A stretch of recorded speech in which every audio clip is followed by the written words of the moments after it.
We ready to go? Good afternoon, everyone. Welcome to the best subcommittee in the House, the Environment and Transportation Subcommittee of Appropriations.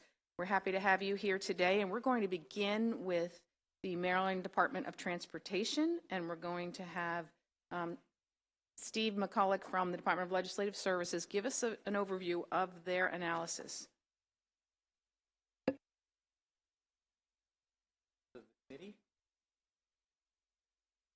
My name is Steve McCulloch, again, Department of Legislative Services. You should have before you a document entitled Maryland Department of Transportation Fiscal 2025 Budget Overview. So this is, as the title suggests, an overview of the entire department. You will be hearing individual analyses for each of the modal units. So this is kind of broad stroke, high level, and we will get into more detail with each of the subsequent budget analyses. On page 2, the first exhibit, unnumbered exhibit, shows that the total operating capital budget for the department in fiscal 2025 totals $6.2 billion. That's a $272 million increase over the current year. Turning to page 4 and 5, I'll jump right into discussion of the COVID impacts that are still lingering. And the biggest kind of lingering impact, well, there are really two. Transit services have not returned to pre-COVID levels, but in addition to that, the federal funds that the state received over the 2020 through 2024 fiscal year budgets is gone in the 2025 budget. And Exhibit 1 on page 5 shows the COVID funding that came in over those 5 years, and so the need to backfill the absence of these funds is one of the pressures that has affected the Transportation Trust Fund and impacted the level of the capital program. Exhibit 2 on page 6 shows the closeout for fiscal 2023. Just a couple items of note. Total revenues increased by $175 million over the estimate, and spending was mixed, but overall down $99 million compared to the estimate, with the result that the fiscal 2023 budget closed out $822 million to the good. That was $270 million increase over what had been estimated last year. The year-to-date revenues for fiscal 2024 are running slightly behind projections as through September, so the first quarter of the year. Total revenues from the three biggest sources, the motor fuel tax, registrations and titling, were down a net $18.8 million. If that kind of attainment level were to be continued throughout the year on a average 5-year average basis and on how revenues come in by month, that would be a shortfall of about $105 million for the whole fiscal year. However, just a note of caution, we've seen been in similar place before with this, where the revenues were actually up slightly at the end of the year. But that's just something to keep in mind, that revenue is always an estimate and they can go both ways. On Exhibit 3 on page 8 shows the 6-year trust fund sources, state-sourced and federal funds. You can see that the three largest sources of revenue for the trust fund and its spending is the motor fuel tax, the federal capital allocation, and then the titling tax. Those three items make up about 61% of the revenues over the 6-year period. On page 9, Exhibit 4, this is the kind of the year-by-year detail on the financial forecast. And you can see at the end of the second line, the end of fiscal 2023, there's that $822 million ending balance that flips up to the top of the next column as the opening balance for the trust fund. This page shows the revenues that are coming in, including bond proceeds and general funds transfers in. You get to the net revenue line, and if you look down at the expenditure line, that kind of shows you the waterfall of expenditures. Debt service gets spent first, then an operating budget, and whatever is remaining from those items becomes the state capital available for the capital program. I will just note that so you can see that for each year of the program, revenues are matching expenditures. This means that shortfall that was discussed when the draft was released back last September has been solved for this CTP. Now, that doesn't mean that everything that's, people want are in this budget, but it does mean that that line, state capital available, equals the first two under the capital summary, which is a breakout of the state capital and the highway user, which is a capital grant. So it is balanced over the 6 years, but again, maybe not the way everybody would like. Turning to page 10, Exhibit 5 shows the 6-year programmed capital by source. In terms of, you can see that federal funds is the largest state source of the capital spending over the 6 years, with special funds from the state being the second largest. However, if all of the state sources, including the other state funds and the general funds, are included, state sources account for about 49% of the funding for the capital program over the 6 years. Exhibit 6 on page 11 shows that breakdown of the capital program. This is only the 5-year overlap. We often compare the 5 years that this CTP and forecast overlap with the previous one, just to have an apples to apples. And you can see that for the capital program over these 5 years, the total 5-year program is only down $19 million compared to last January. So not a lot has changed in terms of the total. However, if you look at the modal changes up above, you can see that there was a lot of movement between modes, with State Highway Administration capital declining and many of the other modes picking up some spending. On page 12, Exhibit 7 shows the 6-year capital spending by category. This is where we get into discussion of system preservation. That's also closely related to state of good repair, so those are starting to be used interchangeably. But you see that that's the largest portion of the capital spending programmed over the 6-year program. Page 13, Exhibit 8 shows the actual capital program, state sources and federal funds. Going back to 2010, you can see that capital is ramped up. That really started after the 2013 motor fuel tax increase. That allowed additional bonds to be issued. And then in 2023, you see it dropped with the current forecast. It is showing that we will expect to exceed in the budget year, fiscal 2025, a $3 billion capital program, but then it declines through the rest of the forecast, and you can see that's primarily related to that bottom set of bars, which is the state special funds going towards capital. On page 14, Exhibit 9, we start now talking about the fiscal 2025 budget, so we're switching from 5 or a 6-year view to the budget year view. And Exhibit 9 shows the trust fund uses for fiscal 2025. You can see that operating and capital budgets are roughly equal, slightly heavier on the operating side. Then you have debt service. Other agencies get some deductions off the revenues for support they do to the transportation program. And then there are the state aid capital budgets making up 6% of the 2025 budget. Exhibit 10 on page 15 basically shows all of the areas operating, the mandated grants, the capital, the debt service, and the capital by modal administration.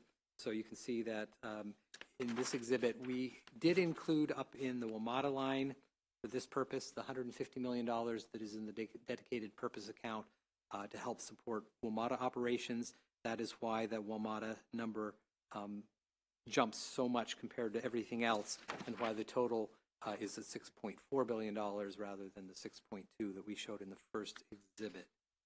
On page 17, Exhibit 11 looks at the operating budget by mode. The transit, which is both MTA and the WMATA piece, equals about 64% of the operating spending, and you can see where how the rest of the modes follow out. And when we see the capital in just a minute, that kind of shares do change slightly. Positions are on page 18, Exhibit 12. The department does have, between the working allowance or the working appropriation of the allowance, 121 new positions. There are also inter-unit transfers, so you see that the Secretary's office loses 8 positions, but those 8 positions are redistributed through the other modes. The biggest increase here is in the MTA. There was one of these transferred positions, and then 108 positions that were added by the department to improve transit service in the Baltimore area. On page 19 is a summary of the highway user capital grants. It shows the 2013 through 2025. The 2025 allowance is as in state law, meaning the current year working appropriation, the local rate or share of the gasoline and motor vehicle revenue account was 15.6%. That in current law goes up to 18% in 2025, and that is what is budgeted. You can see that that accounts for an increase to the locals of $61.2 million in 2025. Turning now to the capital budget on page 20, this pie chart shows the capital funding by mode, and here transit, which is the combination of the MTA and the WMATA capital programs, equate to 32% of capital spending, which is slightly less than the share going to the State Highway Administration. So in the operating side, transit is very labor intensive. That accounts for the overabundance in the operating, but on the capital side, state highways is still getting slightly more than transit. On page 22, Exhibit 15 is a table that is now included in the CTP due to legislation you passed back in 2022. It simply asks for the department to identify first-year construction or design funding for projects. The idea being that with the General Assembly's new authority to move appropriations around, first-year projects or funding would be where you'd want to look if you were to move funds around between. Each of the analyses for the modal administrations will have more detail on this, including the list of the projects that make up these summary totals. Exhibit 16 on page 23 is a list of other funds in the capital budget. So the capital budget includes state funding, federal funding, and then other funds which typically do not flow through the state budget, which is why they're called other funds. These are shown on 23 and 24. You can see that the Maryland Aviation Administration has a lot of projects funded through the passenger and customer facility charges. These are off budget, which is why they're shown in this list. In recent years, however, this list has included some state funding, including the GO bonds you see on page 24 for this Howard Street Tunnel and for the WMATA grants. So it's not totally off budget anymore, but generally speaking, the other funds are in addition to what is actually budgeted. On page 25, we begin the discussion of the issues. And the first issue I touched on earlier, and that is that the Consolidated Transportation Program, introduced in January of 2024, aligns program spending with available funding. Exhibit 17 on page 26 is a waterfall chart that kind of lays out how these, how this was solved from back in September when the department was projecting a $2.1 billion shortfall. For this again is back to a 5-year comparison. So that shortfall is the first column, and that for the 5 years that is $1.6 billion. You can see that the second column increased the shortfall. That was the additional funding that was added to the program for addressing WMATA's operating cliff. There was also a small decrease in general funds, and this really results from shifting things around. The WMATA dedicated capital grant in 2025 and 2026 are in and programmed for as general obligation bonds. That was a loss of $167 million each of those years, but there is the $150 million that partially offsets that in 2025. You can see there the blue bars then show the other actions that help solve to zero shortfall. Existing revenues had, just in the normal course of estimating, things generally go up a little bit. There are other revenues, GO bonds, the MDOT bonds increase between the two programs by $250 million. The forecast also assumes $81 million a year in new revenues that the department itself has the authority, either administratively or through regulation, to increase. So that's $81 million a year, roughly expected to $40 million coming from MVA fees, $30 million from the airport, primarily in parking fees, and then the remaining $11 million through the port, through operation fees they charge at the port. And then you've got ongoing reductions. The operating budget is the second to last bar. Those were announced last December, partially offset by the $150 million the governor included in general funds to help offset those. And then the final bar is the biggest piece of kind of solving that, and that was a $1.2 billion reduction in the 5-year capital program, primarily to state highway, including $200 million of that is highway user grants, which are budgeted in the state highway administration. That takes us then to page 28, Exhibit 18, talks about the restorations that I just mentioned, the $150 million. You can see that at the top of page 29 in Exhibit 18. Most of the funding restorations were on the operating side, but the capital does have some for state of good repair and for the highway user grants, and a small piece for state highway that relates to litter cleanup equipment that needs to be purchased, and that's a capital expenditure.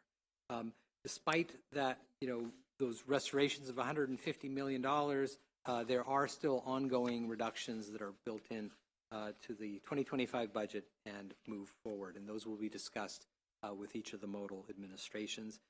Also, a final note on this issue, this $150 million restoration is temporary because the savings from those reductions that were made are assumed in fiscal 26 through 29 in the financial forecast, which means that either offsetting reductions somewhere else or offsetting revenue increases will need to be identified, or these reductions will kick back in next year, and we'll be back here talking about those at this point. The second issue is a discussion on the work zone crash and roadway fatality efforts to prevent those, and Carrie Cook, who handles some of the other transportation modal administrations, is going to present this issue. There we go. Thank you.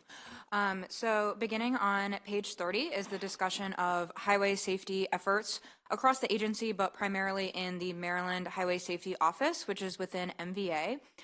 So following the tragic crash on I-695 in March, which killed 6 highway construction workers, the governor convened the Work Zone Safety Work Group. So this work group contained many different stakeholders, and they really looked at two sides of the coin. One is the driver behavior. So they looked at education campaigns, increased enforcement of different types of violations, and then they also looked at the roadway operations side. So that's things like actually creating more physical buffer lanes between the construction happening and the motorists on the road. So we just have a few brief bullet points here on page 30 about the recommendations that would require legislation to implement. Some of the things that were discussed include expanding the use of automated speed enforcement cameras, increasing the citation amount for speeding in a work zone, which is currently one of the lowest in terms of the amount of the fee in the country, as well as creating a memorial site to honor and remember workers that were killed in these types of crashes. Another effort that the Highway Safety Office does is a lot of educational campaigns and really getting the data out there. So on page 31, Exhibit 19, this is some information that is presented in their fatal crash dashboard, which they released in 2022. And this has publicly available data on fatalities across the state and who is involved. So motorists, pedestrians, the time of day, the location. It has a lot of information there. So Exhibit 19 here is showing the total fatalities from 2016 to 2023, which is an estimate. And you can see here that the total fatalities has remained fairly stable, and it almost reached 600 fatalities in 2023, which is a preliminary number. And then that orange line there is the fatalities per 100 million miles traveled. So that's sort of a per capita type adjustment, and you can see the spike there in calendar 2020, which was when there were a lot fewer folks on the road, but there were still roughly the same number of fatalities. Exhibit 20 on page 32 is fatal crashes by related factor. So this is something that the Highway Safety Office is really trying to push here, is that these crashes are more than likely the result of a conscious choice on the part of the driver or the passenger. So you can see here that distracted driving is actually accounting for over 40% of all fatal crashes, followed by unrestrained occupants and some other factors, including aggressive, impaired driving, and speed. And I also wanted to note here that these factors are not mutually exclusive. So there can be a crash that involves one or more of these factors. So MVA and the whole department is really just trying to push the education piece on this to make folks aware. And the last item for this issue is what we call vulnerable road users. So these are folks like pedestrians and cyclists, also motorcyclists, who are disproportionately likely to have a serious injury or a fatality when they're involved in an incident. So, for example, pedestrians were involved in about 3% of crashes in 2022, but accounted for 23% of fatalities statewide. So Exhibit 21 on page 33 is just showing pedestrian and cyclist total events throughout the state for a 5-year period, as well as total fatalities. So you can see here that the numbers are relatively stable, but again, much more likely to have a serious injury or a fatality when they are involved in any incident on the roadway. The last item here is that the Highway Safety Office did undergo a federal review in April by the National Highway Traffic Safety Administration to sort of assess their program, what's going well, what needs improvement. That did have 59 recommendations, with 21 that were identified as priorities. So DLS just recommends that MDOT comment on the status of the efforts to implement the recommendations, both from the Governor's Workforce Safety Group and from this federal review in terms of enhancing safety for vulnerable road users.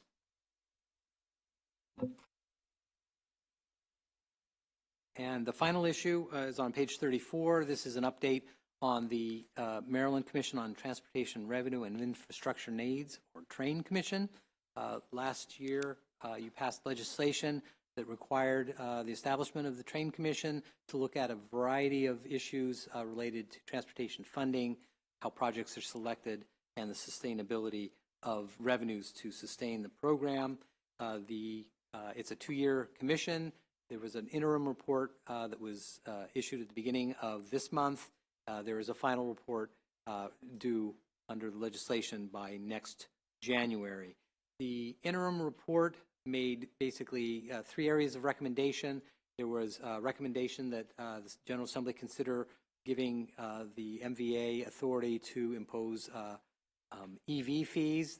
The idea is people who are driving an electric vehicle are not paying into the motor fuel tax, which helps maintain the roads. A majority of states across the nation are now imposing some type of EV fee. This would just, again, recommendation to the General Assembly to take action, so that will take legislation. The second issue, similar, just recommends the General Assembly consider requiring the Maryland Transportation Authority, which is responsible for the tolls in the state, to maximize tolls and then use the excess revenues to help address the transportation needs outside of the authority itself.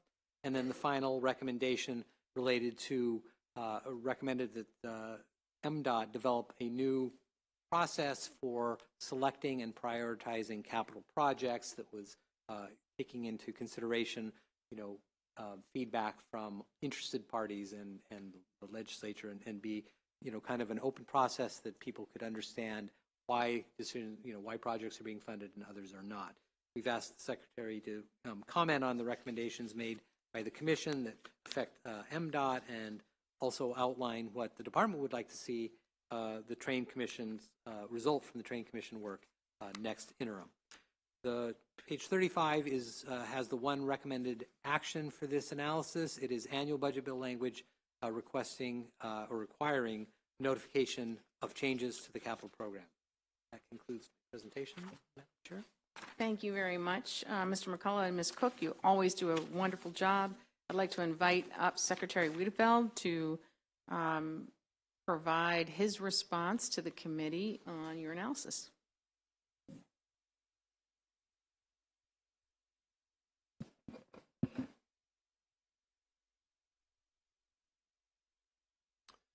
Good afternoon, Chair Watson and members of the committee. For the record, I'm Paul Wiedefeld, Secretary of Transportation. Thank you for the opportunity to be here today to discuss MDOT's budget, and thank you to Steve for his analysis and particularly for his thorough understanding of the funding challenges that we're facing.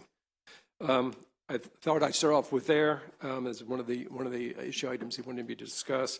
So let me begin by saying that building a transportation network of the future while preserving and maintaining the existing services in our multi-billion-dollar infrastructure system takes a tremendous investment, and thanks to the legislature, we've had that over the years.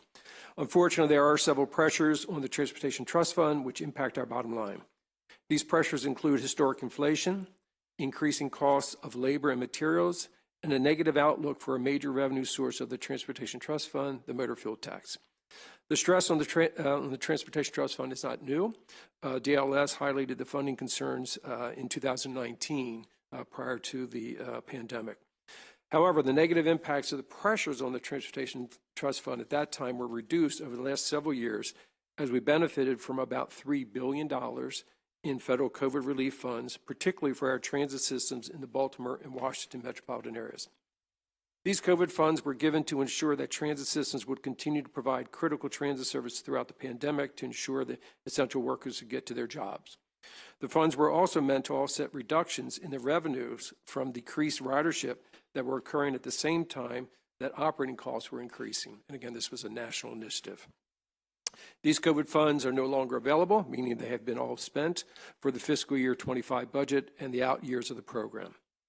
In addition, we are seeing revenue from the fuel tax decline over time because of the increased fuel efficiency of all vehicles and the rise in the number of electric vehicles. While this is great for consumers and the environment, it's challenging for our budget. Specifically, when you consider that 21% of the Transportation Trust Fund is supported by the motor fuel tax, it becomes a structural issue for the future of the Transportation Trust Fund. Another major pressure on the Transportation Trust Funds is its ability to deliver needed capital projects is the fact that MDOT's revenues are expected to grow by only 1% annually, while operating costs are increasing by 7% per year over the 6-year program period. This has a twofold impact on the capital program. Since operating expenses are funded before capital projects, any increases in operating budget reduces available state funding for capital projects. And as operating expenses increases, it reduces our ability to issue additional bonds to help fund the capital program. As a result of all these financial pressures that I've outlined, our updated budget plan in December revealed the shortfall of $3.3 billion, as was referenced, resulting in significant cuts in the 6-year capital budget. Understandably, many may wonder why MDOT must make budget cuts when President Biden's bipartisan infrastructure law is making billions of dollars of investment dollars available to Maryland. The reality is we need to put up matching state dollars to compete for these federal grants, and if awarded these grants, those funds must be used on those specific projects. Despite these challenges, we are still delivering a significant capital program to improve our transportation system. The final CTP includes $20.2 billion in investments over the next 6 years. This will advance major projects such as the Baltimore Red Line, planning to replace the aging American Legion Bridge, and supporting the new FBI headquarters in Greenbelt. We will also maintain funding for safety programs and the planning and engineering for major expansion projects when dollars do become available. In addition, with the infusion of the $150 million proposed by Governor Moore in his recently announced budget, MDOT is committed to funding critical needs in fiscal year 25. This includes fully restoring highway user revenue funds, fully restoring locally operated transit system operating grants, maintaining service on commuter buses with highest ridership routes, funding for critical state of good repair needs at the Maryland Transit Administration to meet required funding levels under the Transit Safety Investment Act of the legislature, and maintaining motor vehicle administration branch hours and limited service branches. This one-time $150 million budget, as the analyst mentioned, will help relieve pressure in fiscal year 2025 on the state's trust fund, but it's important, again, to note that it's only a one-year fix, and these issues will return next year if larger funding issues are not addressed. Turning to the DLS analysis, we were asked to address 3 issues, the first which I just went through in some of the funding challenges. The second issue is regarding the work zone safety, following the tragic accident of I-695 where 6 highway workers lost their lives. the governor convened the work zone safety work group to identify ways to improve work zone safety. The work group released its report in November 23, containing recommendations related to changing driver behavior and to improve safety on roadway operations. Work group recommendations aimed at changing driver behavior included education, public awareness campaigns, and increased enforcement of traffic law violations.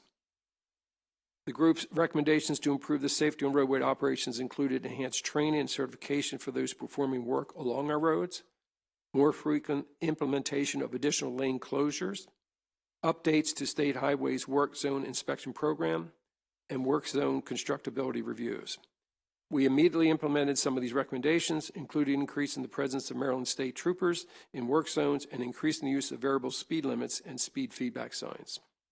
The Maryland Road Worker Protection Act of 2024 was introduced this session, allowing flexibility with different types of technology and deployment of strategies for automated speed enforcement systems and increasing the citation amount for speeding in work zones. We look forward to working with the legislature to pass this important legislation. The final issue we were asked to comment on is the Train Commission. The department worked very closely with the commission over the last 6 months and will continue to do so in the upcoming year. They still have several topics that they will be addressing in 24, and we'll support those efforts as needed. In closing, please know we understand the impact of the reductions that it has on our people and our communities, and obviously on economic development and other things we're trying to achieve. We're committed to being strategic and thoughtful in with every available resource that we do have.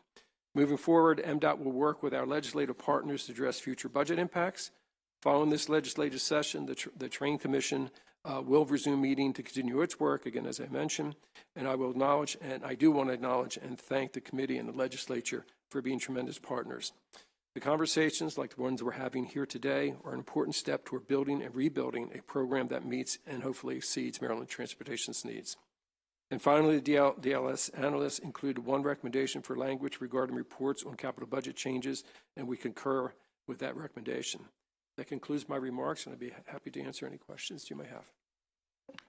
Thank you, Mr. Secretary. We appreciate your response, and we know that your agency has tried very hard to keep us abreast of all of the challenges and the changes, and I think we're looking forward to maybe discussing possible solutions and working together to improve this very drastic, catastrophic situation we are presented with the MDOT budget.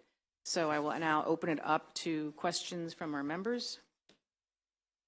And I see Vice Chair Eelson is ready to go. Thank you, Madam Chair. Thank you, Mr. Secretary. Great to see you again. My question for you is, looking at the excellent report provided by our analyst, one of the ways that the administration solved the shortfall in our CTP is through significant reductions in operating and capital in the out years. So about $400 million in operating and about $1.2 billion in capital. I guess the question I have for you is, as we sit here today, is that the continued plan to solve for the funding issues that we have in the CTP, meaning to maintain that $1.6 billion reduction over the course of the CTP? And if so, how do we expect that will impact our application for discretionary federal dollars for the red line? For the, let me just pull the red line aside first, if I could. As you know, we're in a process, a federal mandated process in determining the future of that line, so we cannot assume any mode in that project. So once we get to that point where we reach that, obviously that will be in a future out year, and we'll have to address that issue because we will have to show that we're maintaining the system that we have, which was part of the funding that was included, the $150 million that the governor just put in his budget to make sure we didn't slip behind on that criteria. But then at the point where we're making a decision on the red line, we will have to show that we have the dollars, obviously, to support it. So that will obviously be a discussion that we will have to have among all stakeholders of how we do that. Okay. I'll just echo the chair's comments that we are ready, willing, and able to work with you on those solutions. Thank you. As a follow-up to that question, do you have a feel for the timing of that? We're still going through the process. Most likely, we'll come out with a mode sort of assumption, because based on all the outreach we've been doing, then it gets down to the alignment issue. So it's probably in the year, 18 months time frame before we get to that stage. Sorry, just to follow up on that, year 18 months on mode or mode and alignment? Mode and alignment. Got it. And in mode, do you have a sense? Possibly later this year.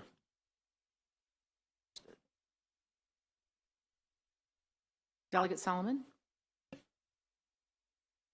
Thank you, Madam Chair. I have a number of questions. It's good to see you, Mr. Secretary. Thanks for being here, as always, and to your team. So kind of quick ones first. Obviously, we've talked about the Brunswick line piece, and it was nice to see the restoration of that money in the supplemental that came down. Obviously, again, it's only 1 year. And I was just wondering if you had the breakdown, how much of that 7.75 is for service to West Virginia, and then how much of that is specifically for the new pilot midday service on the Brunswick line?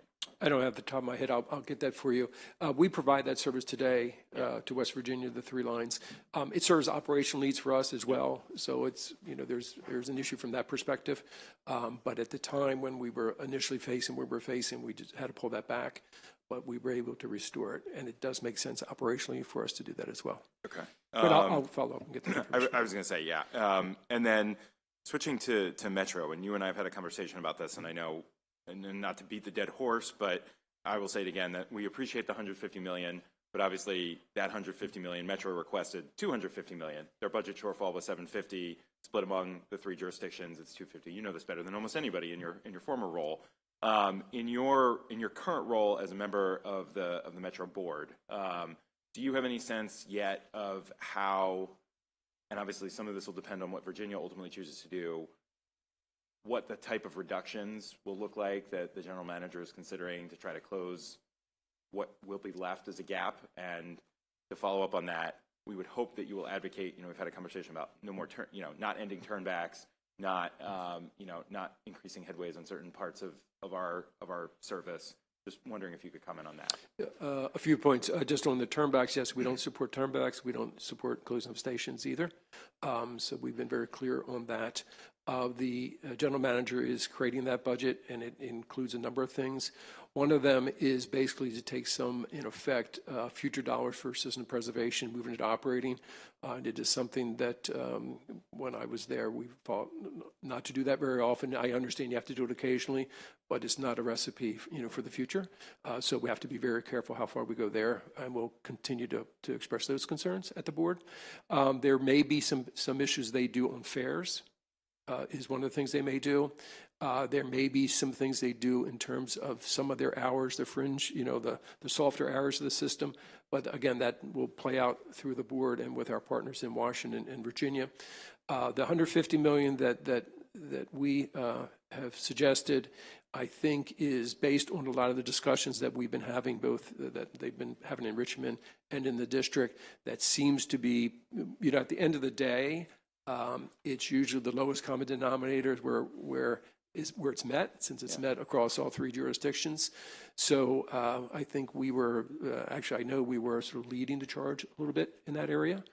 Virginia has been reluctant to go to that scale, but they may be starting to move that way, given some of the things that are going on with some of the sports teams being moved. I was going to say, no official position on that, but since that station was on the closure list, we're hopeful that will motivate our partners in Richmond to pony up what they need. But again, to your point, and as you said to me, that $150 million still represents a cut, and we've got to figure that Metro budget situation out for the long term, because it's so vital, not only to the D.C. region, but really to all of Maryland. If I may just add, and I'm certain you're aware of it, just to make sure the committee's aware of it, there is also an associated need on the capital side. When the dedicated funding of $500 million was established several years ago, at that time we were spending, when I was had that seat, we were spending roughly $600 million a year, and this is a system that deteriorated. Over the last 3 years that I was there, I think the current year they're spending north of $250 billion or $2.5 billion, and that was all to reinvest, to catch up. But by doing that, they, in effect, used up the capacity of those additional dollars. So that is coming out, and the general manager has talked about that, but that is in the 28-29 period. That can change if they take more and more dollars from the preservation side and move it forward for the operating. Yeah. That could bring that closer, just so there's no surprises down the road when that comes up. No, I mean, you're actually, I'm going to switch the order of my questions. And again, Madam Chair, I appreciate your indulgence of the list that I had. The last question, or the second to last question that I had, that I'm going to flip the order on because you've sort of made the point that things are probably not going to get better. They're going to get worse. Overall, we have great needs. I think we've had this conversation in a couple of different settings, in the full committee, with other community leaders. Do you have an answer sort of longer term if we don't do anything? The budget doesn't really propose any, it proposes a very small amount of fee increases, but it doesn't tackle the broader, what are frankly, the tax implications that we need to be considering? What happens if we don't do anything? What are your solutions? What are the administration's solutions right now beyond the small fees that are in here to fix this gaping hole that's only going to get deeper? Yeah, I think there's a few things, if I may. Clearly, we're very, very unique in that we support two major transit systems without a dedicated source of funding, particularly the operating portion of it. And the operating growth, as I mentioned earlier, is growing at, overall of the budget, a lot of it driven by transit because it's primarily an operating function, or a very large portion of our operating budget. And that is growing significantly higher than the rate of revenue. So until we sort of untangle that part of it, it's going to be very hard to get ahead of this. There may be things that we can do as a stopgap, right? But at the end of the day, either, now into the future, that issue will continue to be the core issue that we have to. The last question, so obviously, the announcement was made, I guess, about a week ago that we didn't get the federal grant for the American Legion Bridge. And I know we had a conversation when we were with the full Environment and Transportation Committee on this. So I guess the question is sort of a couple parts. A, do you know why the grant was rejected and what we need to do?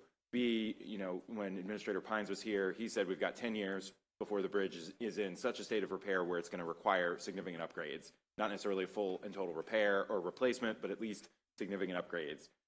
You and your team have said we should be starting further up in 270 to address, or 70 to address bottlenecks and backlogs. There's obviously a variety of different ways that we can do that.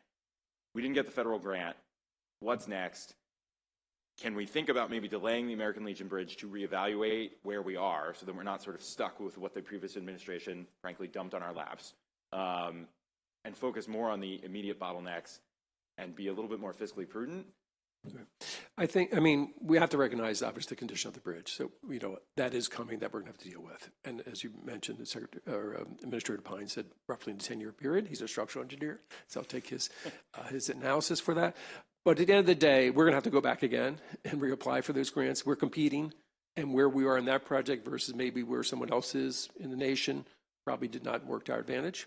But that doesn't mean that we don't continue to do the work and position ourselves for those dollars, because again, the structural condition of that bridge will require us to put a very large investment into that bridge. Now that, the other parts of that is, a different issue, and that's why we're working with the communities. What does that start to look like? And then the northern portion of I-270, I think we have to do both at the same time, right? We have to continue that because, that's impacts other parts of the corridor and other constituencies, particularly obviously Frederick County and Upper Montgomery County, a little different, but we have to do both. Yeah. I would just say, I would imagine based on the Biden administration's priorities of climate change, probably weren't thrilled with 2 toll lanes in both directions. So maybe, again, we shouldn't be using what was left from the previous administration to go forward. Thank you, Madam Chair. You're welcome. Delegate Metzger. Thank you, Madam Chair. Thank you, Mr. Secretary. It's always a delight to see you and hear you. When there's a negative, there's always a positive, and I'm trying to look for the positive on page 27. I'm looking at the reductions, eliminating commuter bus service, which remains pre-pandemic levels at 35%.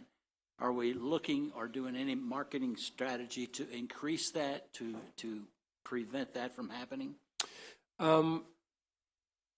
Not proactively right now. We have to, what we're about to do is, there's a whole process you have to do anytime you alter service, transit service, in terms of public hearings and Title VI analysis and things of that sort. So what we are trying to do is figure out where are those routes that basically have not had a dramatic drop, so let's keep those going. Where are there opportunities where we don't impact at least the travel shed, or where someone's trying to catch transit, where we can maintain that? But then if there's certain routes that just are not performing, but yet we have another route in the vicinity, we will try to keep that. Then I think we've got to obviously promote it. But it is as much about the telework, the travel behavior that people are performing, particularly the federal government, because a lot of those routes are driven by federal employees, but obviously particularly Washington, not as much as the Baltimore. Just for an example, I live in the heart of Essex, and I drive Eastern Avenue quite a bit, and I'm always observant. And for several weeks in the evening, later in the evening, I see the double stack bus with one or two people. And I'm thinking, why do they have these big buses when they could have smaller buses? Mm-hmm. So that's just a thought. Sure. And then I'm moving on down to the reducing the operating assistance to the locally operated transit systems. And are they being cut out altogether? No, we've brought those back in 25. In the future, we have to deal with that issue. But in 25, it comes back. Okay, and my main concern was that the reducing funding for various repair and maintenance. As you know, we were here and we had a great discussion, and then like 2 weeks later, we saw that the light rail blew up and was shut down, and it really put the area in disrepair. And I'm seeing reduction in repairs and then janitorial service as well. And we just had a hearing yesterday where employees for contracts and so forth. Is that going to impact, and how bad is that going to be? And I'm not sure I like the idea of cutting back on repairs when we had a severe problem. So I think we need to take a look at that. And again, I'm looking for the positive. Sure. Just to be clear on the light rail issue that we had a few weeks ago, that was not a repair issue. That actually was a project that was under repair, and the quality of what had been performed by the contractor was the issue. So that's what caused it? Yes. So that's a contractual issue that we were following up on. It had nothing to do, are we keeping up with the repairs? That was a program to repair them, and the work wasn't done to what we needed. So that's a separate issue. In terms of the overall maintenance and repair of the MTA system, those are the dollars that we brought back in with the $150 million that the government put back into the budget to make sure that doesn't slip. Because of what it does in terms of the customer, but also to position us for the future red line competition, because you have to have that in place to compete for those other dollars. It is not, again, that's the approach that we took, and this is obviously where we're taking quite a bit of heat, is that we had to stop construction of new projects so that we could protect those that we had. And that was the philosophy that we took. So do you think you're going to be on target next year, or do you think we're going to be back here doing the same conversation? I think we're going to have to continue to have this conversation, because as you look in the out years of the program, the dollars. So are we causing a self-inflicted recession ourselves with the budget stuff? Not this year, because I think of some of the things that we've done to try to protect that. But again, there's a long-term issue here that we have to address. So we're kicking the can. It is something that we all have to address in the near future. Thank you. Thank you, Delegate Metzger. Delegate Mangione? Thank you, Madam Chair. Thank you, Mr. Secretary, for being here. My question, in terms of the mass transit system, is there a percentage ratio you have, and if you don't have the numbers on you, the operation cost of running the mass transit and comparing that to the amount of fares that come in from the users? I don't have the exact number, but we can get that for you. In terms of fare box recovery, is that what you're referring? In the historically pre-COVID, in the MTA region, it was in the 20% range. In that range, in the metro region, it had fallen into the 40% system-wide. Obviously, that's been impacted greatly with COVID and the rebounding of that traffic. Well, obviously, the shortfalls are a real issue throughout, not just transportation, but some other budgetary items here. The question I would have also, the people under MDOT, are they doing numbers as if we're, I guess, studying what a fare increase would do to close some of these numbers, or are they not looking at that? No, we look at that. Generally what occurs, there's two things that occur. One is those people that have other options choose not to use the system. So you start to lose revenue on the one hand where you think you're gaining, and it falls on people that generally don't have alternatives to using that system. So it impacts those people from a equity standpoint. It impacts them even greater. Okay, well, thank you. Thank you. My question for you is, I just want us all to have a better understanding of the projects that were cut in this year's budget, and the criteria for the projects that were pulled out were if they hadn't been bid yet. Is that correct? Yes. Okay.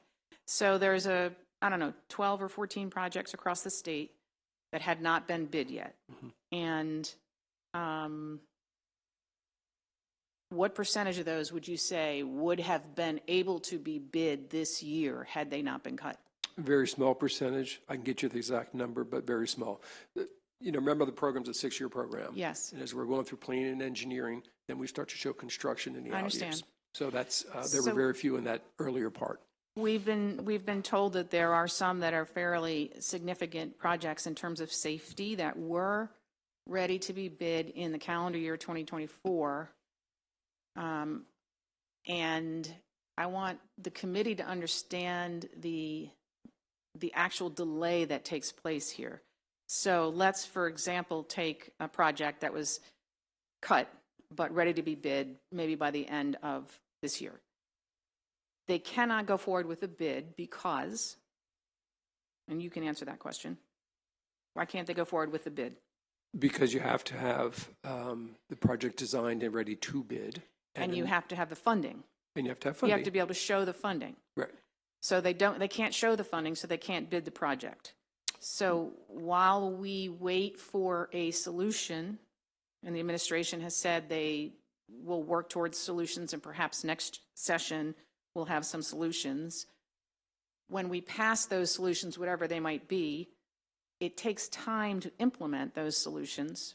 If we're talking about revenue, sometimes you can do something and get some revenue, but if we're doing anything new, it's going to take time.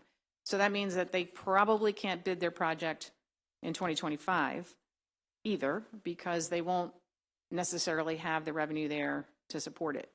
So are we basically saying that these projects that have been delayed are delayed at least 2 full years? Not necessarily. It depends on each project where they are in the design phase. If they haven't reached 100% design, it doesn't matter if you have the dollars there because you can't put it out yet. Let's say they have. Okay. Then potentially, yes, there could be a delay. I don't know if it would be 2 years. It would depend when the dollars flow. And the other is the cash flow that you would need. When do you need the cash flow for the project? Right, but don't you have to have it laid out in order to move forward? Yes. So, Yep. should we come up with solutions, we would want to know what projects, first of all, are most impactful in terms of safety to our citizens, and what projects would be ready to move forward. I mean, the citizens in this state count on us to make sure the roads are safe, to make sure the bridges are repaired. And everybody's going out there living their normal lives thinking we're taking care of this. And we need to do that as to the best of our ability this year. And so we look forward to working with you to figure out how we can do that. There are some projects out there that cannot wait, in my opinion, from a safety standpoint. And the state of good repair for our highways, I don't think we're living up to our responsibility funding it the way that you're funding it now in the budget. So that may bring some other questions up here, like from Delegate Ruff, but that's what's on our minds today is this is not good enough. Delegate Ruff. Thank you, Madam Chair. I echo your sentiments, and I kind of wanted to shift gears just a bit, so I don't know if you wanted to follow up on that. I wanted to go back to the transit system, and thank you, Secretary, for joining us.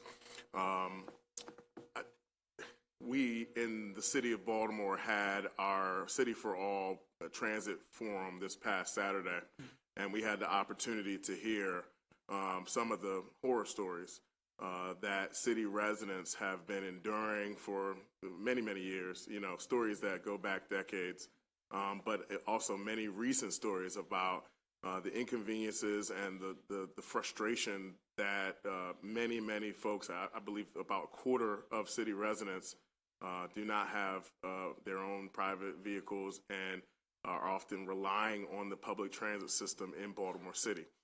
And so the long-term capital plan for the transit system is a big concern for a lot of folks, for me, for some of the public advocates that are here today. And so I wanted to know how this budget really factors in really aggressively attacking the backlog in repairs, as well as the shortage in operators, so that buses run on time, children get to school on time, people get to work on time, and people are able to engage in the full benefits of being in the city and living their lives just as people who have private vehicles. Sure. No, I definitely understand, and we've not been performing to the level that we should be in the Baltimore region, and as you mentioned, for years, having grown up there and used this system. And one of the things that we did do in this budget is we did not pull back on the commitment for the additional pins, the 100 plus that Steve mentioned, which was around basically frontline employees that provide the service, because that's part of the issue. Is you need the operators, you need the supervisors to make sure the thing is running the right way, and unfortunately that had not been at the level it should have been. And so last year we added almost 200 pins for that, and we're continuing to do that. In the budget cuts that we did do, in the overall budget cuts, we did not touch the core system in Baltimore. That was one of the parameters that we had at the beginning. Again, because of these same issues that you're referring, we recognize we have to improve the service, and that is the goal, to do that. Well, yeah, I understand that that's the goal. I guess more pointedly is there a strategy, despite the financial issues that we've been discussing, that will address this issue in, you know, the year, next year, or within the next within the time frame of the CTP? There is and we'll discuss it more at the MTA. I'm sure they're hearing the administrator, Holly Arnold, has created a new bus, or is in the process of creating a new bus plan to get at some of these core issues that we have on the capital side. What we're doing on light rail, what we're doing on Metro, both of those systems have reached, you know, at different levels their useful life, whether it's the vehicles, whether some of the systems work. So that is what's being brought into the program to deal with those issues. Again, I would just echo our chair's comments about the fact that these solutions really need to be innovative, creative, and, you know, adequate. And at this point, I think, you know, I don't want to speak for everyone, but I think our subcommittee is in agreement that we're just in an unacceptable place. Thank you, Delegate Ruff. Delegate Edelson? Thank you, Madam Chair. Appreciate the second bite at the apple. Just, you know, just to sort of put a final point on it, Mr. Secretary, you know, the language that you used, I think, is so important in that in our current status, our expenses are growing significantly quicker than our revenues. And so if we don't solve this problem, we're going to continue to find ourselves worse off, right? We're going to continue to have less money for state of good repair, for maintenance, for upkeep of our current system, to have sufficient operators to run the system in a way that the people of Maryland are expecting us to do. And so, you know, I think not only is this a situation where generally the sooner the better, but also, as you know probably better than anybody in this room, specifically for transit funding, right? Because you have to program the system for years out in order for it to run successfully and at a high level. The longer we take to come up with those solutions, the ripple effect throughout the system for years to come is amplified. And so, to Delegate Metzger's point, the 150 restoration is great. It's a good step. But the problem is, for a system like this, if we're doing it in single-year periods, we could leave ourselves worse off in the long run by not saying, we have to solve this now. And so we really just want to reiterate the fact that we are ready to do that as soon as possible, and that there is no question that the people of Maryland are relying on us to do that. Are there any other questions from members? Okay, we will now move to the public hearing portion of the hearing. And first up, we have Mark Anthony Thomas, Greater Baltimore Committee.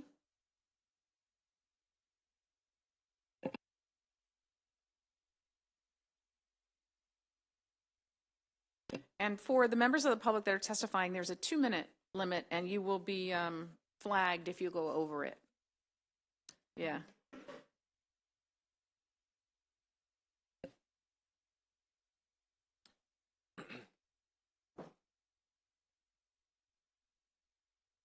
Madam Chair, my name is Nick Henninger Ayub. I'm Director of Policy and Research for the Greater Baltimore Committee. Here today on behalf of Mark Anthony Thomas. Okay, sir. Can you just repeat your name again? Yes, my name is Nick Henninger Ayub. Do you have that? You aren't signed up, but we will allow you to substitute this time. Thank you. Thank you. Esteemed delegates, Madam Chair, Mr. Secretary, department leaders, and guests, thank you for the opportunity to discuss the impact of MDOT's budget on Baltimore's transit future. The Greater Baltimore Committee, the Greater Washington Partnership, and more than 70 regional businesses and institutions agree that creating a brighter transit future for Baltimore will require, number one, bringing MDOT MTA into good repair and overcoming staffing shortages. Number two, establishing frequent, reliable transit service to regional job centers. Number three, enhancing regional coordination, decision-making, and funding. Number four, executing a 10-year rapid transit expansion program. Number five, delivering the benefits of regional rail investment. And number six, spurring equitable economic development along transit and rail corridors.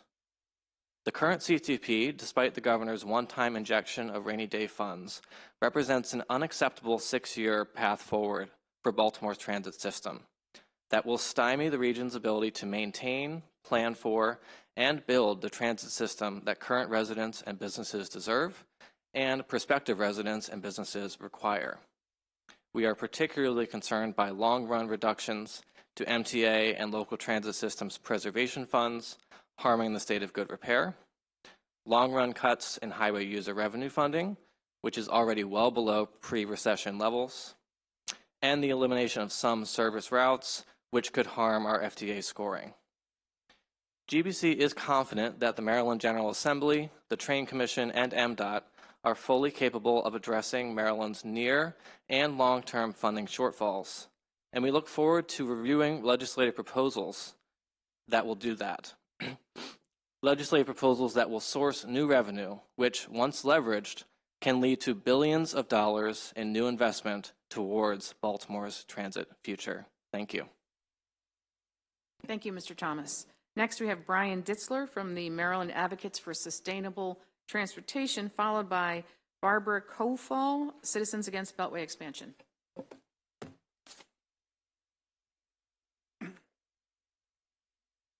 Thank you. My name is Brian Ditzler, speaking on behalf of MAST. The transportation sector is the primary contributor to climate-damaging greenhouse gas emissions in the state, with most of those emissions, more than 80%, coming from cars and trucks. MDOT readily admits that that use of zero-emission vehicles alone will not get us the needed reductions in greenhouse gas emissions. Maryland's recently released Climate Pollution Reduction Act states, quote, reducing projected traffic on Maryland's roads is crucial to reducing greenhouse gas emissions from the transportation sector, end quote. Unfortunately, MDOT's proposed 6-year budget seems to ignore that reality. The governor and Secretary Wiedefeld have spoken about building the Red Line in Baltimore, the Southern Maryland Rapid Transit Line, replacing the American Legion Bridge and adding 4 lanes to I-495 and I-270. The first 2 projects make sense because they're equitable, very much needed, and would reduce greenhouse gases and other harmful pollution. Not so the latter project, as it would not be equitable, would be very environmentally damaging, and would not solve traffic congestion because it would move traffic bottlenecks from Northern Virginia to Maryland and would attract drivers, which would result in continued congestion and increased greenhouse gas emissions. Despite this, MDOT's budget still has $108 million dedicated to expanding I-495, 270, and replacing the American Legion Bridge, when those funds are needed for the Red Line and other critical transportation needs across the state. Devoting $108 million to that highway project clearly is unwarranted in a budget that calls for 8% across-the-board cuts to all MDOT agencies to address its $3.15 billion shortfall. Those cuts will have a particularly adverse effect on public transit, the very type of equitable and sustainable transportation that needs to be improved and expanded. In summary, please prioritize spending the MDOT budget to where it's needed the most, maintaining and expanding transit and transit-oriented development, not expanding highways. Thank you. I think we might have one question for you, sir. Oh, yes, happy to. Delegate Sonia. It's actually for the business community, the gentleman from the BJC. Or the Okay. Greater Baltimore Committee, I'm sorry. Why don't we get through the testimony and then we'll Yeah. have him come back up for you, okay? And we have Ms. Kufo. Thank you. My name's Barbara Sofel. I'm chair of Citizens Against Beltway Expansion, a grassroots community organization. All of you have concerns about transportation needs that are facing cuts. On the other hand, the CTP includes $108 million for an unpopular project to add toll lanes to the I-495, I-270 corridor. In addition to being controversial, the toll lanes would hinder the state's climate goals, increase air and water pollution, and would not actually solve congestion. According to the Maryland National Capital Park and Planning Commission, they would just move the bottlenecks. Bottlenecks occur where toll lanes end and traffic must merge into the general lanes. In Virginia, these choke points have led to further extensions of toll lanes on their beltway. If MDOT is allowed to proceed with the plan, it won't stop with the current footprint. It would just be the start, as pressure would build to extend the toll lanes through Montgomery and Prince George's counties. It would be the start of a costly and long-term expense for the state. I'd like to note that building toll lanes through a public-private partnership is not the answer. According to the U.S. Department of Transportation, most transportation P3s require government subsidies. In fact, according to recent remarks by Secretary Wiedefeld, before Transurban exited the project, the company had determined that it needed a larger financial investment from the state. We urge you to terminate the ill-conceived I-495, I-270 toll lanes project and redirect those precious resources to worthy transportation needs. Thank you. Thank you, Ms. Sofel. Next, we have Eric Norton from the Central Maryland Transportation Alliance.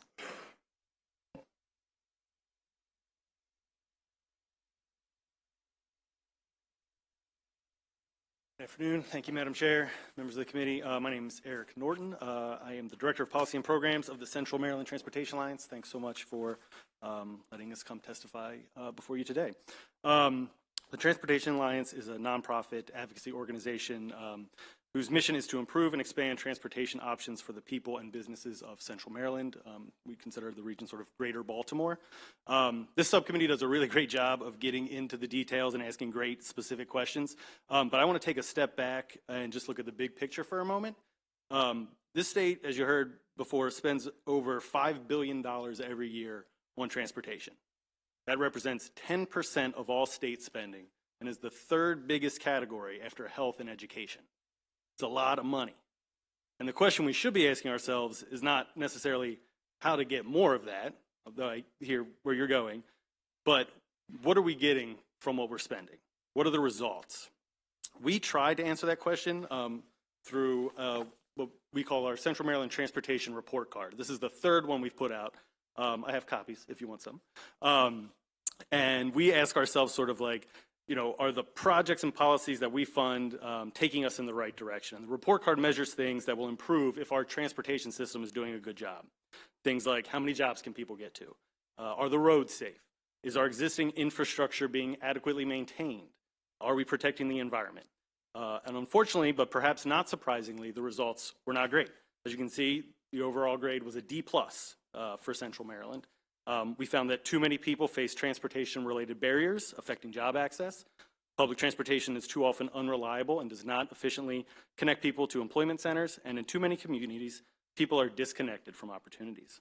The state can take actions to improve these grades, but that means making the right kinds of investments. MDOT budget pressures have been a hot topic today and over the last few months, but I want to point out that revenues to the TTF, or Transportation Trust Fund, are at near record highs. And despite what you've heard about the gas tax, from the numbers that DLS presents over the last 10 years, motor fuel tax revenue as of the final closeout in 2023 was the most motor fuel tax revenue we've ever collected as a state. And only 1.5% of vehicles on the road right now are electric vehicles. So it's something to be concerned about, but it's not the sky is falling at the moment.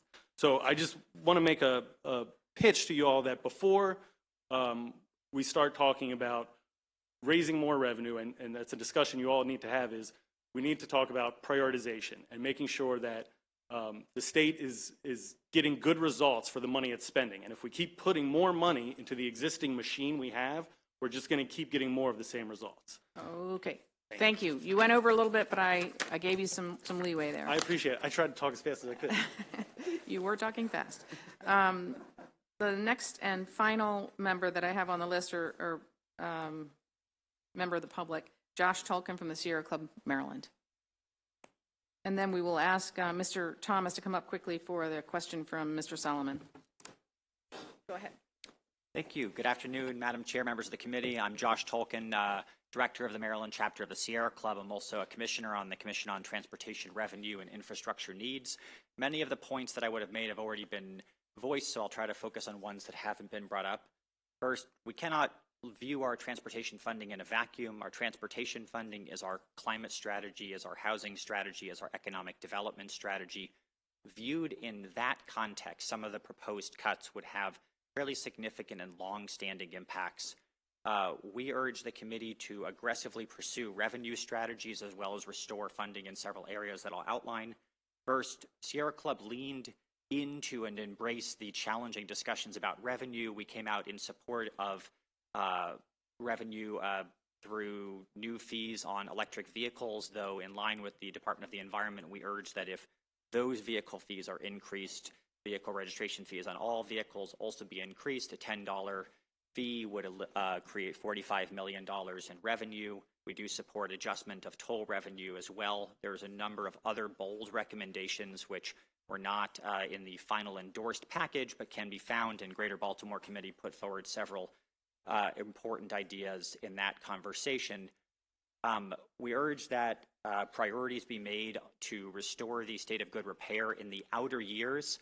The uncertainty associated with the infusion of $150 million this year, but lack of certainty in outer years, is going to impact both spending as well as applications for federal grants. The federal government is not going to look positively on a program in which we haven't guaranteed multi-year funding for our electric vehicle program, for our MTA system, for several of our transit projects, and it will impair local governments to not have multi-year certainty for the LOTS program as well as the WMATA funding. Our testimony lays out these details, and I would refer the committee to testimony from the Transit Safety and Investment Act, which outlines several of the financial risks associated with not maintaining a state of good repair. Thank you very much. Thank you, Mr. Tolkien. And committee members, we do have other testimony provided by people who are not here today. I urge you to read that if you haven't already. And now we need the man who is not Mark Anthony Thomas to come back to the podium. Delegate Solomon, you have 30 seconds. Thank you. Thank you, Madam Chair. Yes, thank you for the indulgence. Very quick, Mr. Henninger, I thank you for being here. So just two questions. Your testimony was not uploaded, so I would love to get it. The two questions are, one, I just want you to clarify, the business community group that represents the greater Baltimore area, as well as in partnership with the Greater Washington Partnership, was asking for new revenue. I want to clarify to make sure that I heard that correctly. And do you have an idea of what the economic impact would be if we do not fund these projects for our state? Thank you. So the Baltimore Transit Future Coalition, which is co-led by GBC and the Greater Washington Partnership, and has 70 member businesses associated with that coalition, looks forward to reviewing proposals, and we'll review those on a case-by-case basis, but is certainly open to that conversation of increasing revenue because the 6-year CTP is certainly unacceptable for Baltimore's transit future, not only in the current outlook, but also in the out years as well. And as far as that concerns the rest of the business community and the economic trajectory of Baltimore City and the region overall, we know that folks choose where to invest based on a variety of factors, and one of those is a well-functioning transit system that can serve residents and businesses in that area. And we certainly have fallen short relative to many of our competitor regions for a very, very long time. We continue to fall short, and we're continuing to see disinvestment or a scale back of investment even now. And that will not set us up for transformational economic growth. Thank you. And on that note, you're satisfied? Okay, thank you. The Maryland Department of Transportation is always a long hearing, and particularly this year with the challenge that we have. So we appreciate everyone's patience who's here for something else. And we thank our analysts and our secretary for being here. We're going to move to the Maryland Insurance Administration, followed by the Maryland Vehicle Administration, and then the Maryland Energy Administration. Hopefully I got all my names right. And so with that, we will move to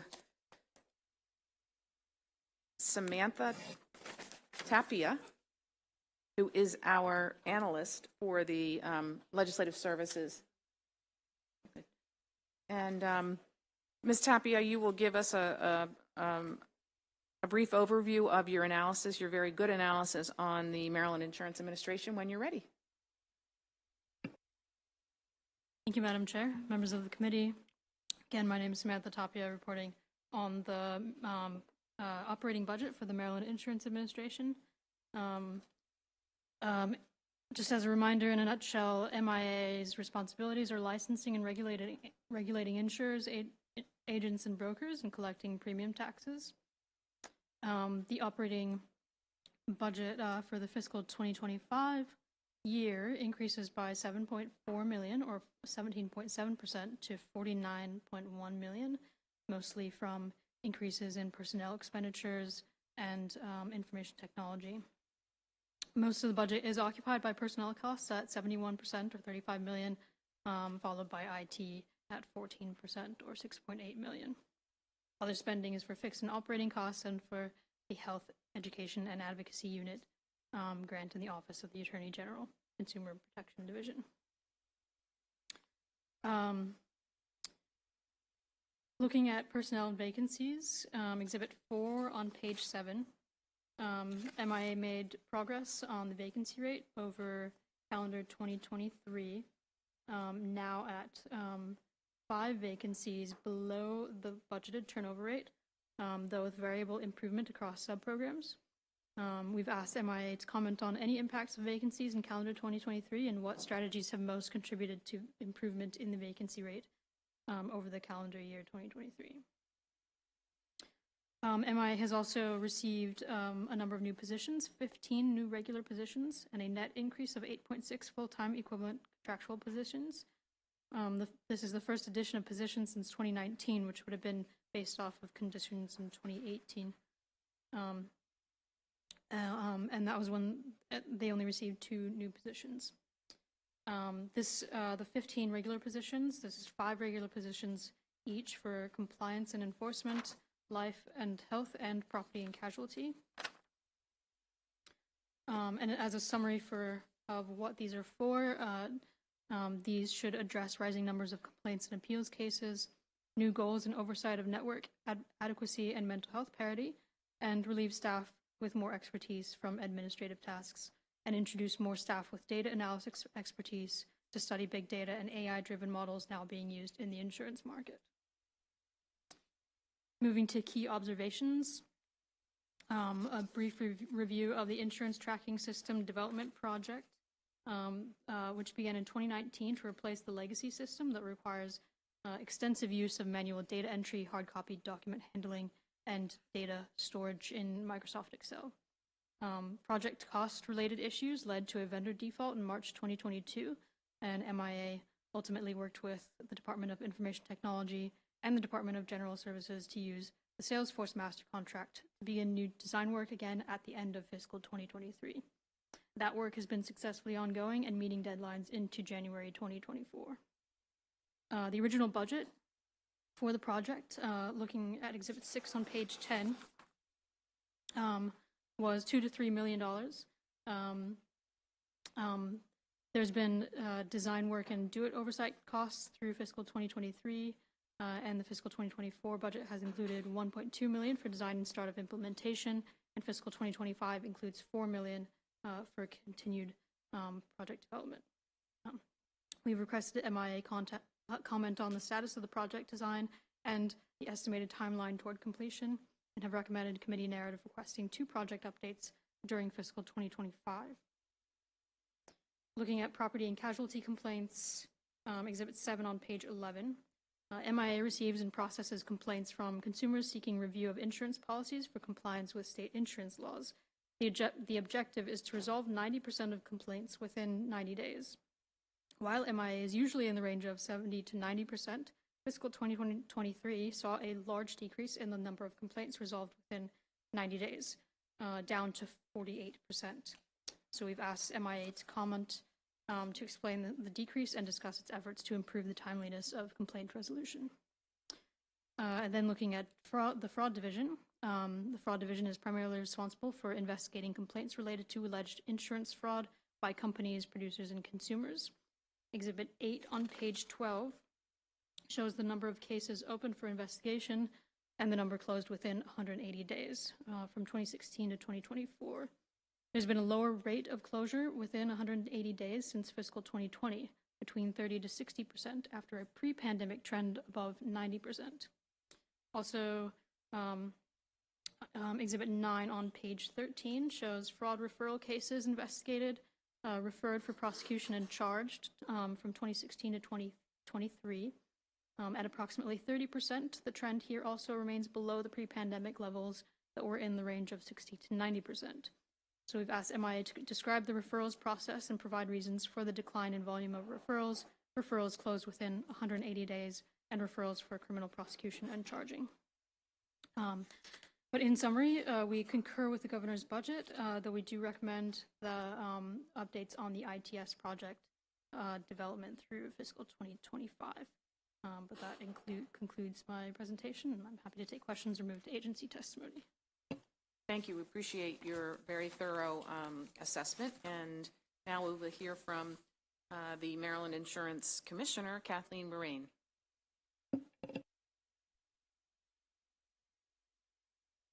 I want to give it from a protocol standpoint, but we were eager to get started. Can you hear? Closer. Okay, well, mostly what I'm going to do is introduce you to Sean McAvoy. Mr. McAvoy is the Associate Commissioner for Operations at the MIA. That was a position that had previously existed at the MIA that was eliminated so that the deputy was handling all of the operational matters, including the budget. We've now restored that position to so that Mr. McAvoy is actually, I won't say the author, but certainly the engineer of our budget, and he will be responding to DLS's questions and to any questions you have. Of course, I'm here to fill in any gaps. Thank you, Kathleen. Thank you, Madam Chair, and to the committee members today for allowing us to testify. And also thank you to DLS for their very thoughtful analysis of our budget position and of our budget presentation for 2025. Once again, my name is Sean McAvoy. I'm the Associate Commissioner for Operations. And just To start off, I guess we'll address the technology enhancements that have been undertaken at the agency over the last year. As DLS notes, one of the primary drivers of our budget this year is the proposed improvements and enhancements to the MIA cybersecurity and technology infrastructure that we have at the agency. As was the case in 24, the core element of these enhancements remains the implementation of the MIA's insurance tracking system. We call that the ITS system. And that project suffered a setback, as was noted earlier, in 22 and 23, but because of a non-performing vendor at the time. But we began implementation in fiscal year 24. As initially designed, the legacy system that we had at that time, it was called an enterprise system. It was custom built in the 1990s, and as such, it was a rudimentary system for managing cases at best, and was fragmented to some degree across the department in terms of how it delivered on its systems.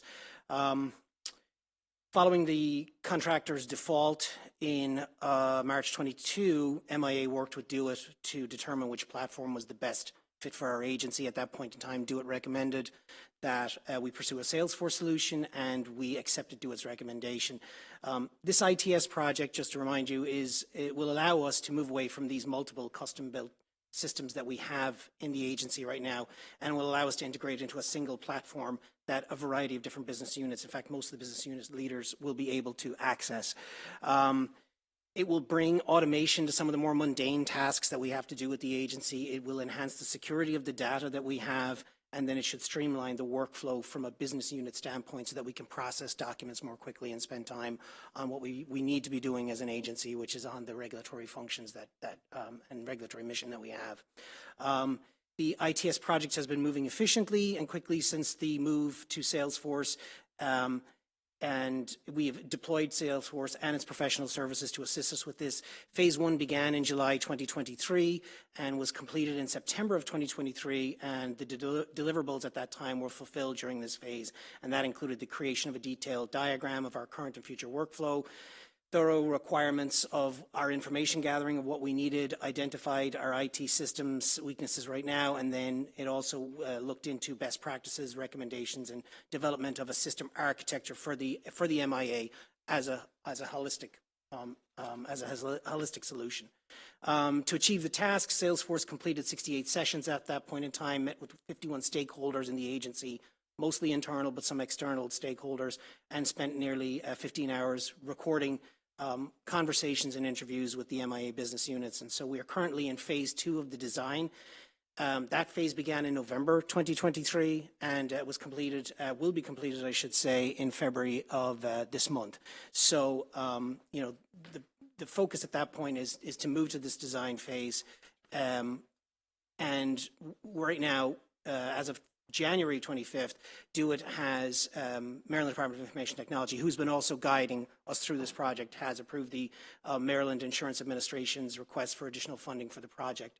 DLS recommended that we adopted a committee narrative. We should adopt a committee narrative, and we will continue to do that. We do meet with DeWitt Enterprises Program Management Office on a regular basis, and we provide monthly updates to them on our technical progress. We also inform them of our project spending, and so they have oversight project management of the system as it's progressing.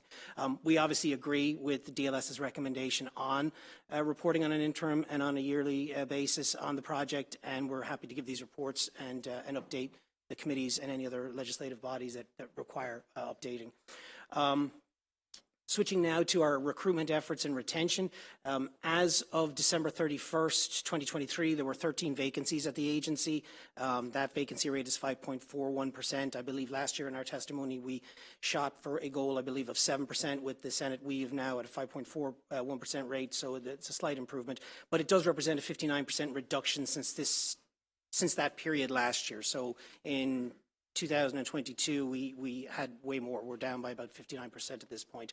Of the 13 positions that we had vacant at the close of calendar year 23, 2 have been filled. We have an offer outstanding to one person that has not yet been accepted, and the remainder are either in active recruitment, awaiting reclassification, I should say, or are subject to the governor's approval. DLS also recommended that we comment on our recent efforts to improve the hiring and retention process and to discuss what strategies we use.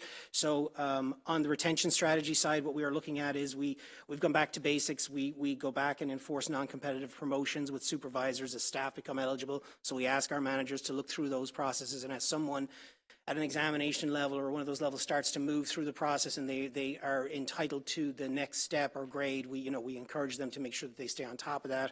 We encourage and assist our hiring managers to evaluate and update the current employees that they have, and so that staff are properly and accurately reclassified at all times.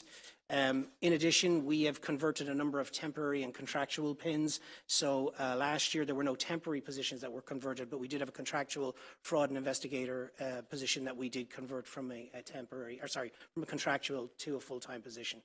In terms of the recruitment strategies, we're using the usual recruitment strategies. We're encouraging our folks, once again, it's back to basics. We're encouraging our unit leaders are encouraged by HR and by my operational staff to review the current MS-22s, update them, so that make sure that those MS-22s reflect the responsibilities and skills. So when vacant positions become available, we do review MS-22s on a regular basis, but we do let them go back and make sure that they're viewing those positions to make sure that they really reflect the needs of what the agency has going forward.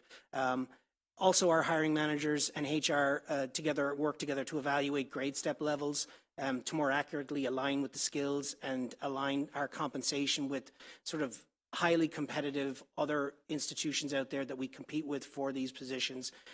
We continue to use several internet and social media platforms such as LinkedIn, Facebook, Twitter, and others to get the word out about positions that are open.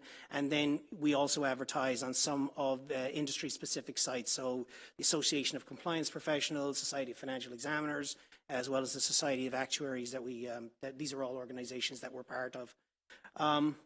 Switching gear from HR, retention, and recruitment policies and moving to our MIA property and casualty complaints, as DLS references in its analysis, the MIA property and casualty consumer complaints unit, that's called CCCU,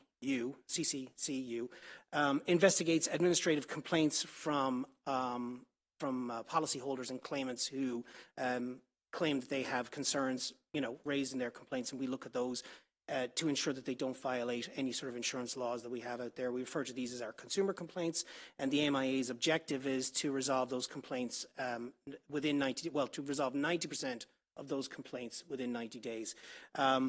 Consumer complaint volume did increase in fiscal year 23. This increase was driven primarily by an increase in the number of consumer complaints in response to premium increases that they're now facing. And most of those premium increase complaints came from passenger motor vehicle insurance holders and also homeowners insurance. And this increase in volume obviously correlates to the increase in complaints that we get. As more consumers receive notices of their premium increases, more consumers will question those increases and ask the MIA to review that increase by submitting a complaint to the PCCCU unit. Between fiscal year 18 and fiscal year 22, the percentage of complaints resolved within 90 days fluctuated between 74% and 86%.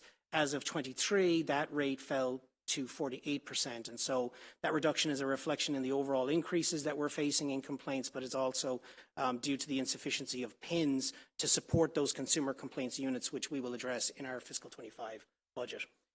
In order to address this, we've requested 5 additional PINs for the P&C division, which 3 of those PINs are targeted for the PCCC unit, specifically to improve those cycle times that I've just discussed. In addition, the P&C unit has also requested early advancement into the ITS program because they see the advantages of the system and how it will essentially help them with some of the administrative tasks and some of the other challenges that they have in that department. So we expect that as they become fully integrated into the ITS system, we should see an improvement in our rates there. Discussing the fraud investigations comments, once again, the fraud division is responsible for investigating complaints related to alleged insurance fraud committed by insurance companies and by insurance producers or consumers. And that division works with the Attorney General's office and works with Maryland State Police and other divisions, and they do outreach in a variety of different activities that they work with together. But to talk about the referral process itself, insurance fraud referrals are typically received from regulated insurers. The burden of proof for that complaint to be made is typically a good faith belief that they believe that there's wrongdoing going on. And from our perspective, when we have to investigate it, the standards of proof have to be way higher. So in a civil situation, that burden of proof requires us to, provide clear and convincing evidence of, in a criminal investigation, in a civil investigation requires us to provide evidence that's clear, and then a criminal investigation requires proof beyond a reasonable doubt. I'm sorry, I'm going at a mile a minute, but I'm trying to be cognizant of the time that you guys have to do this, so I apologize. At that point then, the referral is subjected to a preliminary analysis and review, and then we determine the viability. The fraud examination unit then sort of works towards that investigation to secure start the investigation and secure determine whether there is merit to the complaint that's been made. With regards to closing within 180 days, we do think that trying to close fraud investigations in 180 days is challenging, and it's not necessarily an appropriate measure of success. We're currently developing within that unit a triage system which characterizes the cases that we accept for fraud investigations by, one, the complexity of those investigations and the reasonable amount of time that it should take to get through the investigations. And assuming that there is an adequacy of resources in those situations, simple fraud investigations can be completed within 180 days. However, complex fraud cases involving such things like staged motor vehicle accidents or fraudulent medical claims often take way longer to investigate and to develop the evidence. And so a thorough investigation of those types of complaints can take time. Oftentimes the records and the evidence that we need are outside that are subject to the subpoena are required by us to develop a sound case, and obtaining that evidence from outside sources such as banks, retail establishments, or whatever may take weeks for us to collect and deliver on. And then in addition, the investigations require, among other things, case interviews, area canvasses, and possibly grand jury testimony if necessary. So in recent years, fraud and enforcement has focused its investigations on more complex referrals where there's a substantial loss potential to insurers or consumers. And these complex investigations are often very long and they're very complex, but on the other hand, if we can get the results that we get from those, it can act as a significant deterrent to other bad players that may potentially be thinking about engaging in insurance fraud. In general, when we have a criminal prosecution, the investigation, once it's completed, if we determine that that's the case, we refer that on to prosecutors within one of the 24 Maryland jurisdictions, or we refer it on to the Office of the Attorney General. Oftentimes there can be delayed there because depending upon the resources that are available in those organizations, it may take them time to prosecute the evidence that we bring forward to them in terms of the cases. We do continue to work with the federal law enforcement agencies too, and are engaged with those folks and have contacts over there to work on any of those cases that may end up being federal cases. Last section is referrals investigated and charged. The MIA is just addressing a quick error. Apparently, our understanding that there's actually 53 cases charged in 2023, and that was 32% of overall cases, demonstrating a 1% increase from last year. So just a little bit of a difference there in our opinion from what DLS is saying.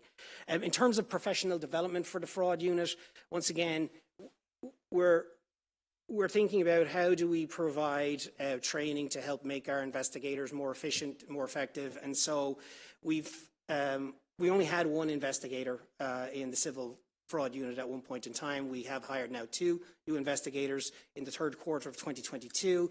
They underwent a period of job-specific sort of training, and in the last 2 years, 2 of those investigators earned what's called the Certified Fraud Examiner designation.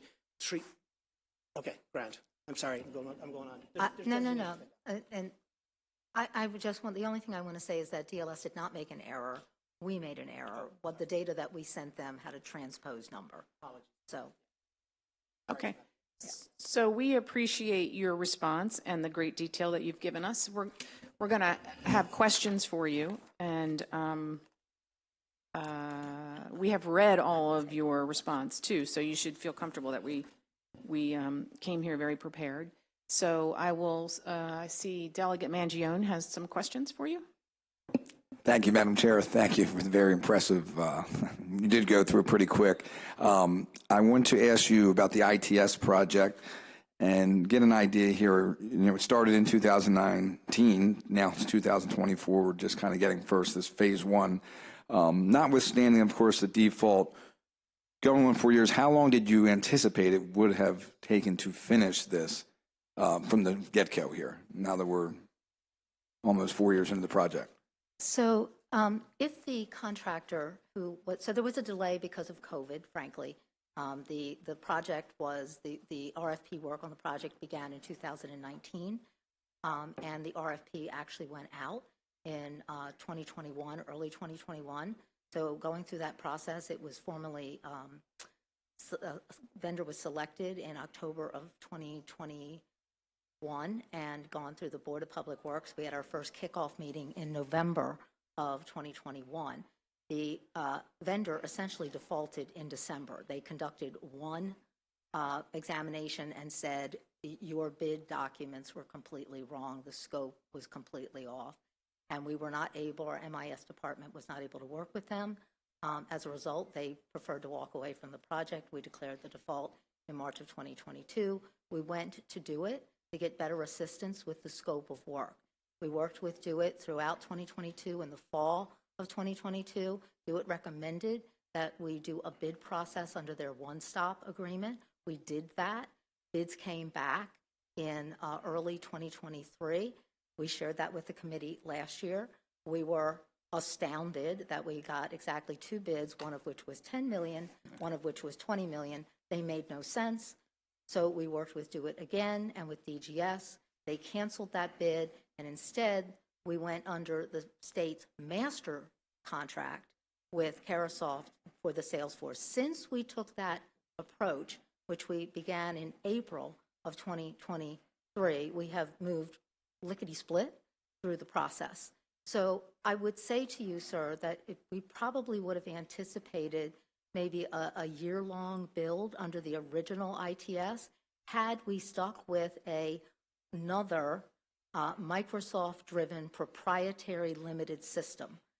We changed not only the movement to Salesforce, but what we've changed is the scope and the vision of the project, so that we now will have a fully integrated chassis that is plug and play for many of the things that we need to utilize as we move forward with much more sophisticated regulatory enforcement requirements. Our current estimate, we will have assuming we have one deliverable left for this phase of the design, and then our MIS team will need to sit down and look at that design. And assuming they approve the proposed scope of work, we will go through a purchase order under our state master contract, at which point implementation will begin. We're anticipating that will be in February. Our first full rollout, because we'll go somewhat unit by unit, will be in May. We expect to have most of our units rolled out by the end of 2024, but we know that there will be tweaks and adjustments and enhancements through the early part of calendar year 25.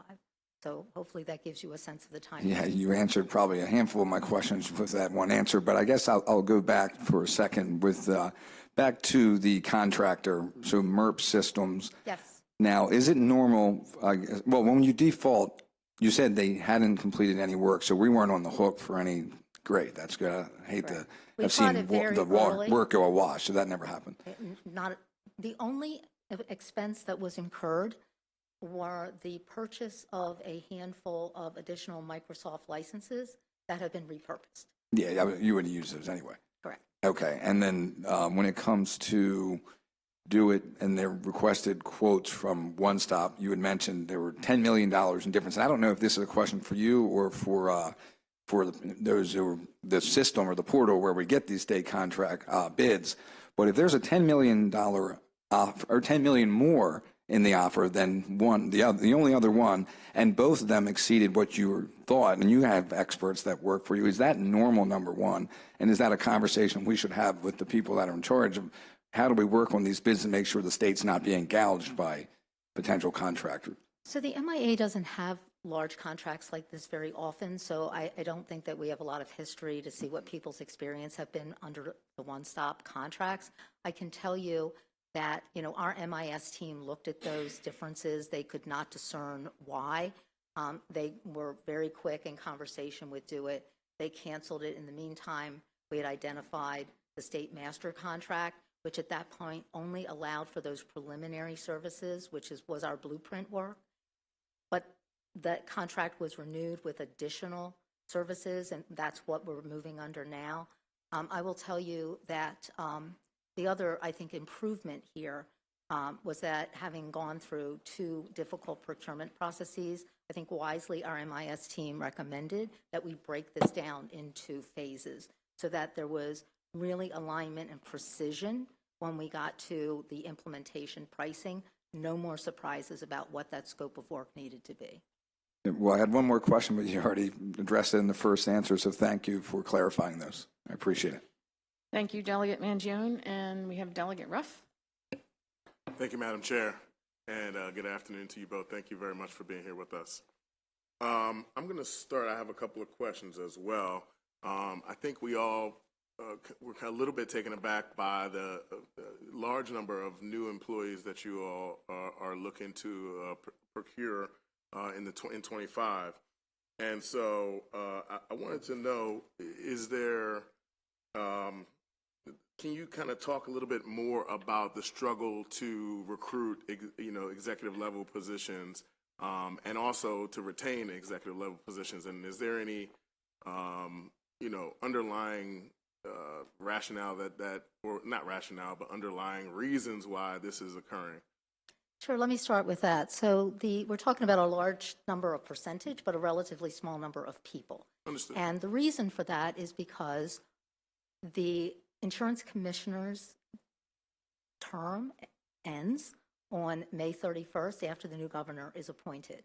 And then typically there's a gap until the legislative session, which would be this session, at which point the governor decides who he's going to appoint for the next 4-year term. I thought the governor's office has asked me to hold over. Honestly, I felt it was rude to decide who the next commissioner, whether it's me or somebody else, who that deputy was going to be and who the associate commissioner was going to be for fraud and enforcement. Those are governor-approved functions. There's a secretarial position there. Then there is a deputy, the chief of staff for the deputy. So to be perfectly candid with you, I felt that it was more appropriate to wait until this legislative body had confirmed the next commissioner for the selection of the deputy. Now we have people in acting roles, so those functions are being performed. So the associate deputy commissioner has stepped into the acting role for the deputy, and our chief of fraud and enforcement has stepped up into the acting role. The other 2 positions that have been open, the executive assistant to the deputy and the chief of staff for the deputy, I have actually recently repurposed those into other, one of whom will be a chief data scientist, and the other of whom is assisting with our hearings office clerical position. So that's the reason for the vacancy rate within the office of the commissioner at the executive function. With regard to, I guess, more generally, the 15 pins, so the Maryland insurance, the state of Maryland moved from a $26 billion a year insurance industry to a $46 billion a year insurance industry between 2014 and 2022. During that same time frame, the Maryland Insurance Administration took on much larger and additional areas of regulatory oversight. We didn't used to regulate PBMs. Now we do. The mental health parity laws have expanded considerably. Our network adequacy regulations have expanded considerably. We've taken on lots of new areas. At the same time, you can see in various areas complaint volumes are going up. And the work that we do is more complex. So insurance company rate reviews are no longer looking at a 50-page rating manual. These are complex predictive models that require data analytics and data scientists in addition to actuaries. So what we have been finding is that the amount of work, the complexity of the work, and our regulatory scope of responsibility has expanded. We've also increased the number of licensees. We have in the state, we're at, I believe, 1,600 now in terms of insurance companies and risk-bearing entities, and we have significantly grown, and I don't have the numbers for you off the top of my head, the number of producers and similar professionals that we license. When we made this proposal to do it, we did it in consultation with our division heads, and 3 units that we're trying to fully staff are our life and health unit, which deal with all of the life insurance forms and rates, all the health insurance forms and rates, and most importantly, the consumer complaints and our appeals and grievance unit. We also, our P&C unit, which we've spoken to, that is the place where they robbed Peter to pay Paul. So, for example, like those 2 new pins that we got in 2019, they were not filled. So you may have authorized the pins, but it took a while for us to have authority. For a while, our pins were frozen. So, and then when they opened up, being able to recruit into highly competitive positions was a challenge. So we have, I'll just give you a short example, like our mental health parity work. So we look at 217 plan reports. They're about 30 pages long each and filled with detail. So we have analysts who need to review those to see whether or not there are mental health parity violations. We attempted to hire that position for almost 2 years. We couldn't get anyone within the state salary scale to come. Eventually, we worked with national folks like, Dr. Harbin, who's famous in this area. He was able to get us contract employees that were paying $200 an hour because they're PhDs in this area. Now, they're doing blockbuster work. They're doing good work for the citizens of the state of Maryland and digging down deep into those reports, and when we've given an update on where we are with those reports. But for us, it's been a challenge to balance how do we get the right personnel in the right ways at the right time when the level of professional responsibility and experience is hard to get with state salary. So we've begun to do a better job of extracting and right-sizing responsibilities along that work stream so that we're better able to hire people at a certain level that can do a certain amount of work and rely on contract employees and consultants for other work. Those 5 pins, I can tell you, we all understand that these are not general funds. These are all special funds. 60% is funded by the industry. The other 40% is funded by, the cost of your fee for being a producer, et cetera. So we take no money out of the general fund, and every enforcement order that we have that brings a penalty, we add to the general fund, and obviously the premium tax adds. We went through a very thorough, detailed process with DBM to justify every single one of those pins and why we needed them and how it was different with our vacancy rate. And we've worked really hard to make sure that our vacancy rate is filled, but I still need data scientists. I still need people who, once upon a time, you walked into an agent's office, right, and you could see the red line on the wall. I can't do that in 2024. In 2024, it's subtle. It's looking into those correlations. It's understanding. It's using AI to find all of those points between 27 data points that tell the story. And we are trying to do that now with people who are not trained in that discipline without the right software. We're going to shift that. But that's part of what those pins are about, is getting those additional skills. Understood. And I'm sorry for being so lengthy. No, it's very thorough and very needed explanation. And I also appreciate your candor about the executive positions. And if you are retained, I'm sure that will mean we'll have a wonderful relationship going forward. Thank you. I have a couple more questions, and I'm going to try to be as quick as possible. The one thing I did want to get more granular on, as far as your PINs request, is the complaints and resolving those complaints. We talked about the decline in 2023. Although it looks like in 2017, and maybe this is kind of what you're talking about, that there were more complaints than even the increase in 2023, and yet the administration was able to still keep about an 80% resolution rate. And so I'm kind of wondering what happened. Did something happen as far as your personnel between 2022 and 2023 that would have resulted in such a large, decrease in resolution rates? Yes. So I think the short answer to that, and this one, it would be nice if Robert Barron were here because he could explain it so well during that period of time, but that's where they robbed Peter to pay Paul. So as bills came in that added PBM oversight, added network adequacy oversight to our life and health unit, PINs as they opened in P&C got moved. So we were moving people because we couldn't get new PINs. So, one of the things that when we went through this exercise with DBM and asking for these PINs was looking at how that unit has been starved, and then you add to that the poor technology, the manual processes, and you've got a build-up of backlog over time. So that's the short answer. And then the last thing I wanted to get into was MAIF. And as you know, we met with them last week. And your report on MAIF talks about the fact that MAIF's premium rates are, as you said, grossly inadequate.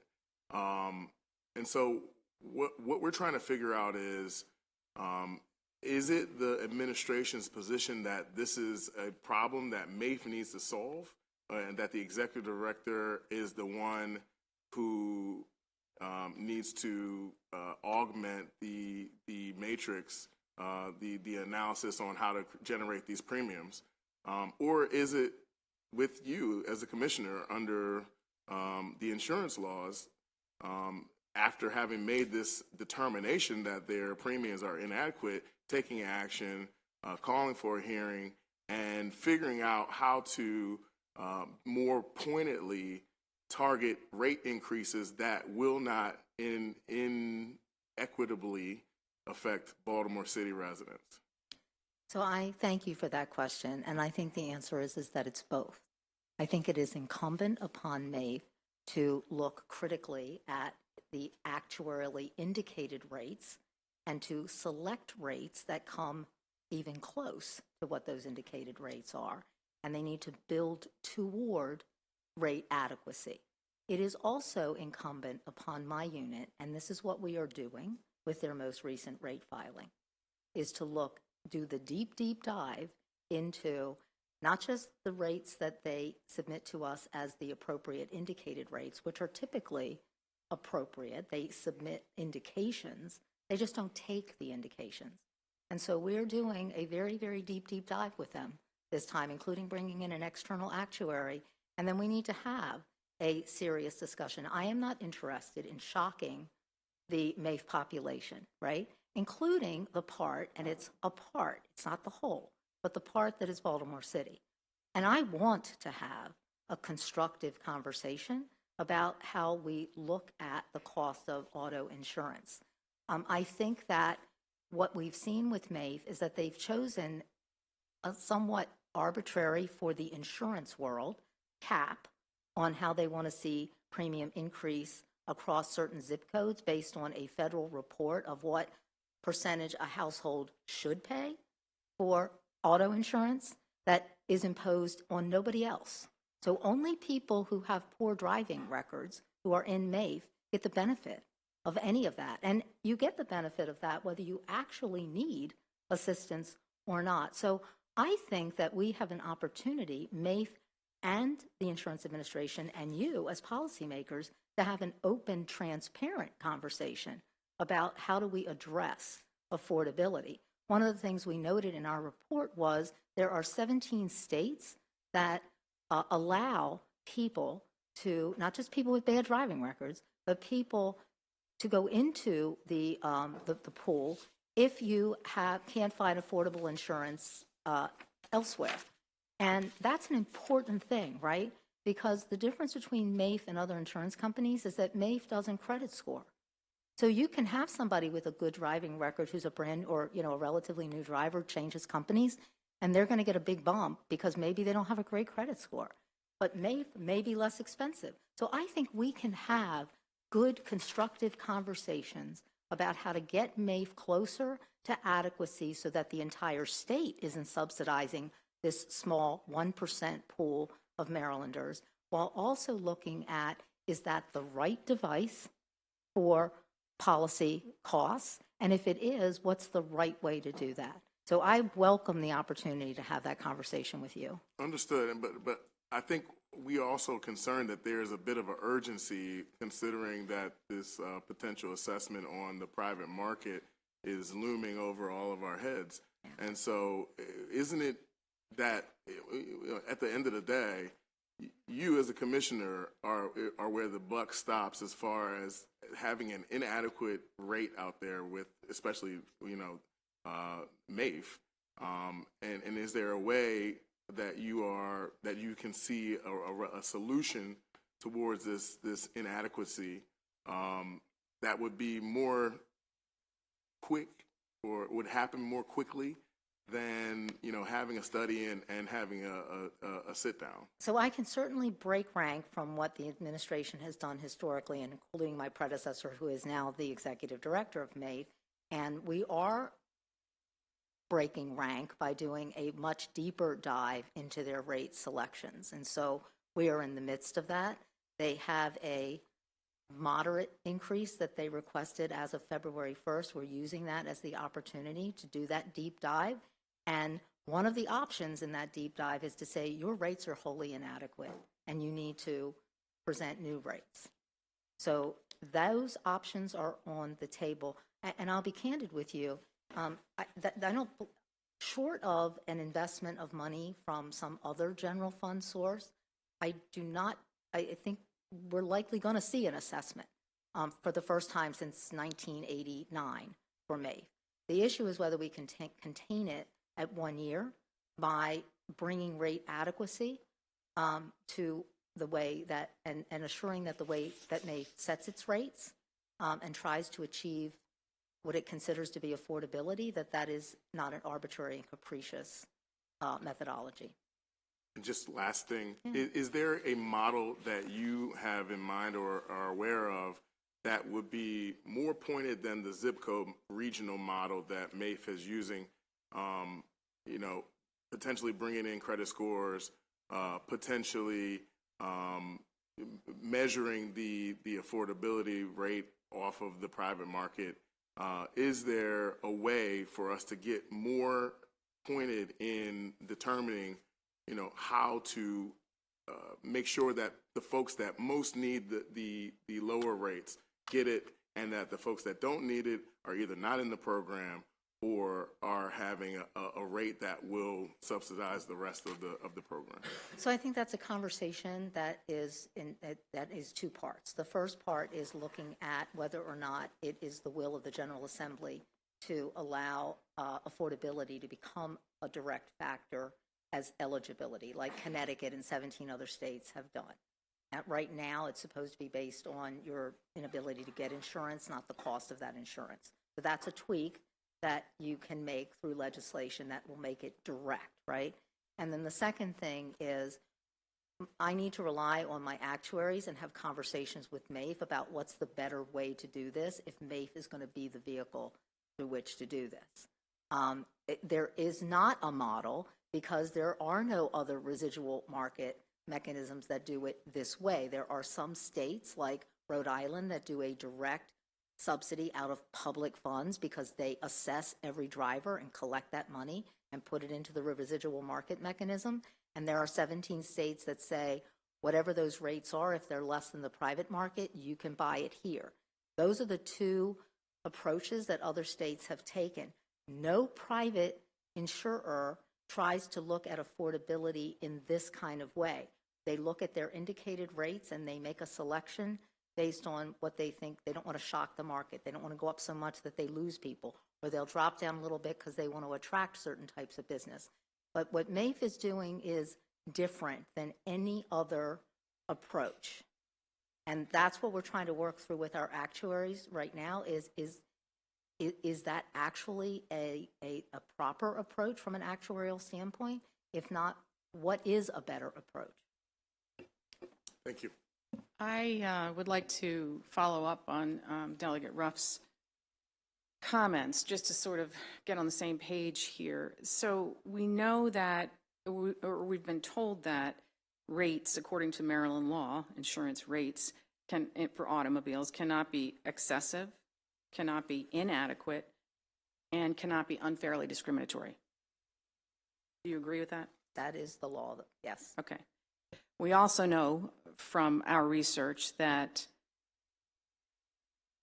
it's up to you, really, you're subject to your authority to determine whether the rates are excessive, inadequate, or unfairly discriminatory in the Maryland Auto Insurance Fund.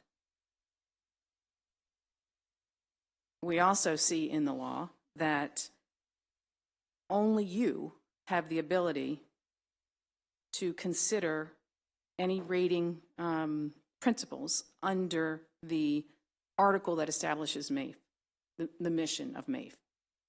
So what we're trying to figure out is we don't know that we need to recreate the wheel here. We just want to see how the original founders of this wrote it in the law, what role our insurance commissioner has in the regulatory process with MAIF, and why that has not happened to this point. The reason we're involved in this, because we're a budget committee, is because we had to subsidize MAIF last year. So we're coming to our regulator to say, have you been following this law, or do you believe this is the, do you agree that you have the responsibility here to make sure that the rates are adequate? And if there is an affordability component to be considered based on this law, that you are overseeing that, because that's what we see here. And so we're seeing a disconnect between your JCR report and what the law says. No, I appreciate that, and thank you for the opportunity to answer that question. So it is true that the insurance commissioner, that MAIF is subject to Title 11 of the insurance article, which includes the file and use rate making principles. So that applies to MAIF with some caveats around the ability to adjust rates based on their mission. The MIA has historically, because this isn't a problem that happened in 2022, right? The approach to reviewing MAIF's rates has been in place for literally decades. And the approach that the MIA has traditionally taken is to do a very light review. We did when MAIF's rates were filed in 2022, I requested that Associate Commissioner Barron do a much deeper dive, and we hired an external actuary in order to evaluate those rates specifically for adequacy. What came back to us was that those rate indications at that time were adequate. In the context of this report and digging into this report and looking at the difference between a review and approval of indicated rate adequacy, whether the indicated rates were adequate versus what MAIF was taking, I have taken now a completely different approach. So I am not taking the approach that my predecessor took. I am not taking the approach that our Associate Commissioner took 2 years ago. I am taking a very different approach in now doing a deeper dive into every single rate selection and not just the indication, and holding them accountable for that. And that is the difference in process, and that came out of your request that we do this much deeper report and understand. And it was at that point, I'm just going to tell you, I'm being candid and honest, that as I did that personal deep dive into what the PNC unit has been, how they have been approaching this over the last number of decades, that I felt there was a disconnect in what they were evaluating between what was indicated versus what was taken.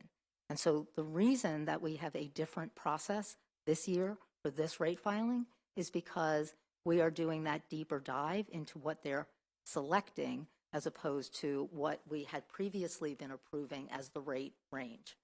That's the best answer that I can give you. So can we, with your new involvement in approving the rates, can we expect the trajectory of the losses to change? Yes. So my objective is, as we do this deep dive, to bring MAIF closer to what they actually need across all of the different variables and all of the different rating factors. I can't, I mean, I could, but I don't want to, keeping in mind their mission and keeping in mind, you know, folks who depend on MAPE. I can't move them from where they are to indicated tomorrow, because that would cause rates to go up so much that it would be unduly disruptive. But we need to start that journey, and that journey starts with resetting how the MIA has traditionally dug into the MAPE filings and the MAPE rates. And that's why it's taking longer. But my expectation is that, and I am not afraid to declare them inadequate. And Well, I'm not. You've said they're grossly inadequate in your They report. are overall, but I mean the individual specific rate filing and going variable by variable and factor by factor and doing that work of saying this is where you have taken rate on collision for this type of thing, but you've taken no rate on bodily injury, and that's inappropriate. And that's, but that is the responsibility of the insurance regulator, right? Is to make sure that the rates that are being filed are adequate. I completely agree with you. And what is important and what has been important is a change in the methodology of how that has been lived out traditionally over the last 20 years and how we are doing it with this rate filing at this time. Do we have any other questions, Delegate Ruff? My only follow-up to that would be, how does this process that you're talking about mirror the regulation of a private insurance company that you would determine as either inadequate or excessive rate? How does this process compare? And if it's not the same, why? So for a private insurance company, I would say that we pretty much never have a situation where the insurance company is seeking inadequate rates. Occasionally, we've seen a company come in and try to buy market share by having some rates that are inadequate. And kind of our rule of thumb there has been you have to cover your losses at a minimum. So we've seen that more on the health side than on the P&C side. But that is a very rare, never occurrence in the P&C world, and certainly not with private passenger auto.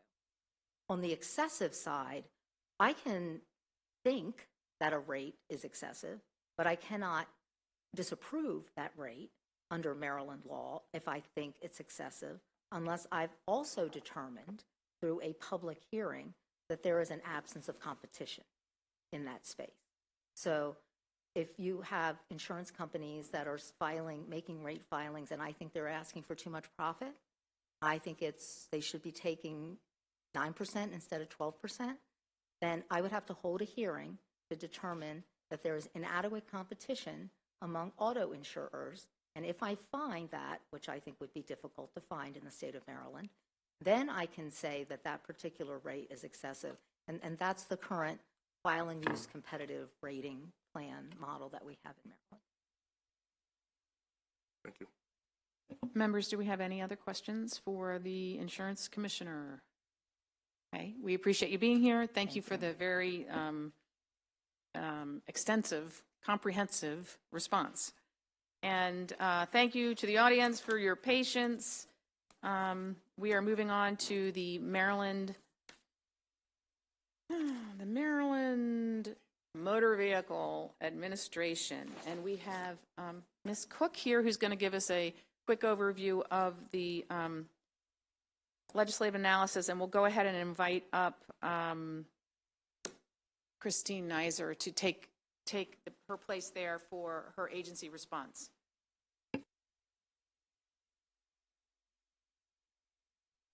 Thank you, Madam Chair. Again, Carrie Cook presenting the analysis for M.MVA. I'm happy to go quickly due to the late hour. Beginning on page 1, fiscal 2025 budget decreases $7.2 million to $225.5 million. That is not including the supplemental funding that is included in the $150 million that Steve referenced earlier. So I will get back to that. Page 2 on the capital side, the budget decreases $13 million or 37.3% to $21.8 million. Pages 5, 6, and 7 are the managing for results. So these are just the data points that we use to measure the customer service aspects at MVA.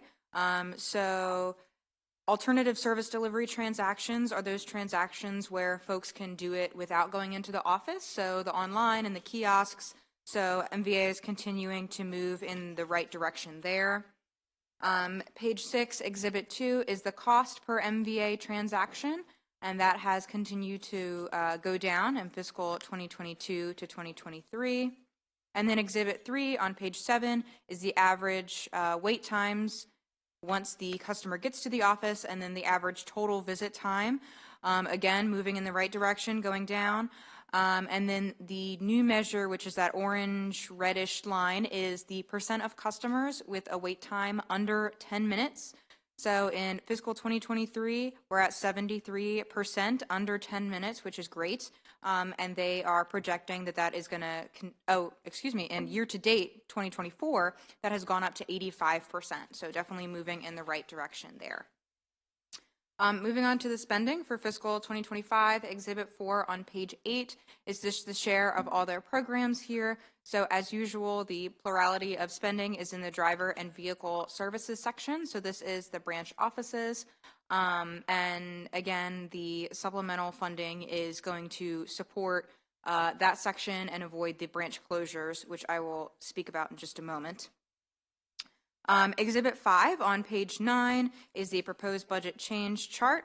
So personnel expenses decreased by a proposed $2.4 million. So this has to do with the personnel savings from the proposed branch closures, which again are no longer occurring. This was what was in the budget data before the supplemental. Moving on to page 10, we also have some changes that just have to do with the continued transition to virtual services for MVA. So these are costs associated with their Customer Connect software system. And on the other side of the coin, we have a lot of savings that are resulting from these sort of increased efficiencies that they have throughout the agency. There is minus $6.2 million for proposed operational reductions. These are things like fewer expenditures for mailing out notices, contract savings related to those proposed branch closures, as well as some other changes there. The $150 million that Steve mentioned earlier, $4.4 million of that is going to MVA. So what that is going to do is keep all the branches open at their current offices. They're not going to close the 2 limited service, and they're going to keep the Saturday and Thursday extended hours. There's also a small amount in that supplemental that supports some previous cuts that they had made to some IT services. Personnel, beginning on page 11, MVA has 7.15% vacancy rate as of January. That is just a touch above their turnover rate, but relative to statewide, they are below the statewide average of 10%. Exhibit 6 on page 12 is the capital program. So relative to the other modes, MVA's capital program is quite small. It's $95.9 million over the total program, and that is a decrease of about $20 million from last year as they continue to progress on those major projects. You can see here that there is not any major project, that's the blue bar funding, beyond fiscal 2025. MVA doesn't typically have a ton of these major projects, and they have decided to not program any additional major projects in the out years as they're continuing the current ones. So page 7 lists those major projects. Customer Connect, again, is their sort of software consolidation program, has money in fiscal 2025 to finish it out, as well as the renovation for MVA headquarters in Glen Burnie. Moving on to the issues, beginning on page 14. The first one is regarding the emissions program. So we talked about this last year. MVA enacted regulations that did a couple different things, but the main is extending the exemption period for new vehicles when they have to undergo emissions testing. So before it was 3 years, and now it is 6 years for most new unowned first owner vehicles. So there is a slight fiscal impact here in terms of the revenue that they are not going to be collecting from the reduced vehicles that are required to undergo testing. So Exhibit 8 shows the revenue impact of these changes. So you can see that these are the assumptions that they used in terms of the number of cars that would have to go for testing that no longer are required to. in terms of folks that typically use the VEEP stations versus the kiosk and the late fees that are generally assessed. Exhibit 9 on page 16 takes that into account in addition to reduced expenditures. So since fewer folks are being required to do emissions testing, they don't have to send out as many reminders. So this is just the net revenue impact here. You can see fiscal 2024 is about $2.3 million in reduced revenue, and that is for not the full fiscal year since it was effective in October. And 2025, about $3.1 million is the full fiscal year. So this is a decrease in revenues, which we did want to highlight, but I also wanted to put it in perspective that the total revenues for the whole emissions program is projected at about $37.7 million in fiscal 2025. So it is a small portion of that total. There are a few other changes in terms of the new emissions vendor. I won't get into the details, but it's explained on page 17. So DLS just recommend that MVA comment on the decision to implement these recommendations, which will result in a, albeit very small, net loss of revenue to the TTF, just given the current challenges that we discussed earlier this afternoon. The second issue begins on page 17, which I alluded to before. Just in that with that additional funding in the governor's first supplemental budget, MVA is going to avoid closing the limited service branch offices, avoid reducing those Saturday and Thursday hours in fiscal 2025. That restoration totals $2.4 million in fiscal 2025 only. So we just request that MVA discuss the sort of long-term viability in terms of keeping those branch offices open, given that this general to special fund infusion is for fiscal 2025 only. And then just the last item there on page 18 is the potential fee adjustments, which Steve also mentioned earlier. So there is an additional $40 million programmed in the forecast for additional revenues beginning in fiscal 2025, meaning that MVA is going to be proposing some adjustments to their various fees to be effective in fiscal 2025. And page 19, the recommended actions is just to concur with the governor's allowance for both the operating and PAYGO side. And that concludes my presentation. Thank you, Madam Chair. Thank you for your very informative presentation. Before we continue, I wanted to introduce our very famous Vice Chair of Appropriations, Delegate Mark Chang, who is with us and has joined us. He snuck in a little while ago. And I also want to give Ms. Neiser and Secretary the opportunity to waive your comments if you want to on this, or just to highlight the things you think are important. We did get your response and we read it, and it was brief, so it was and it was self-explanatory. So if there are things you just want to highlight, and then we're going to open it up to questions. The MVA has done tremendous work, and it's one of the best in the country. We have one of the best leaders in the country, and we have great employees there. So I just want to thank them for that. So with that, you want to be? Yeah, thank you, Madam Chair. And I think I'll highlight just a few issues that I think the legislature has helped us with that you might be interested in. Certainly appreciate the analysis and the time that's been spent with us. Customer Connect, as the Secretary said, has really allowed us to move forward. And there's a few things in particular, really emphasizing My MVA to get customers to sign up for that. 60 transactions available. So I urge you to help us in that effort to get customers to do things there. One of the things we've done over last year working with the Maryland Disabilities Council that I'm really proud of is we translated our law tests into plain English. That is an effort that we're continuing with other documents and things that we have out there, including the driver's manual. Just in 2 months, we've seen a 15% increase in passage rate just in the English language. And so I think that's just a marker of the important services we provide in getting somebody into that learner's permit process. I also wanted to highlight, I know CDL drivers has been a real area of interest for this committee and the legislature, so just to highlight a few things there. You helped us change the law, one, to enable that learner's permit to be a year, which definitely has been an assistance, but also for existing CDL holders to use their vision for from their CDL medical certificate to renew online. We've gone from 20% being able to take advantage of that to 50%. So really significant benefits for our customers, some of those things that you've helped us with. With that, happy to answer any other questions. If you'd like us to go into additional details related to the answers, I'm happy to do that, what we provided in answer to DLS. Secretary Wiedefeld stole our thunder because we were going to say that we really value the work that you do, the MVA. Certainly, if you read your report, read the analyst report, and you look at the efficiencies that you've gained, and I just cited one in my notes, but the average cost of transaction reducing from 1726 to 1553, that's amazing. And the wait time, 73% being less than 10 minutes. I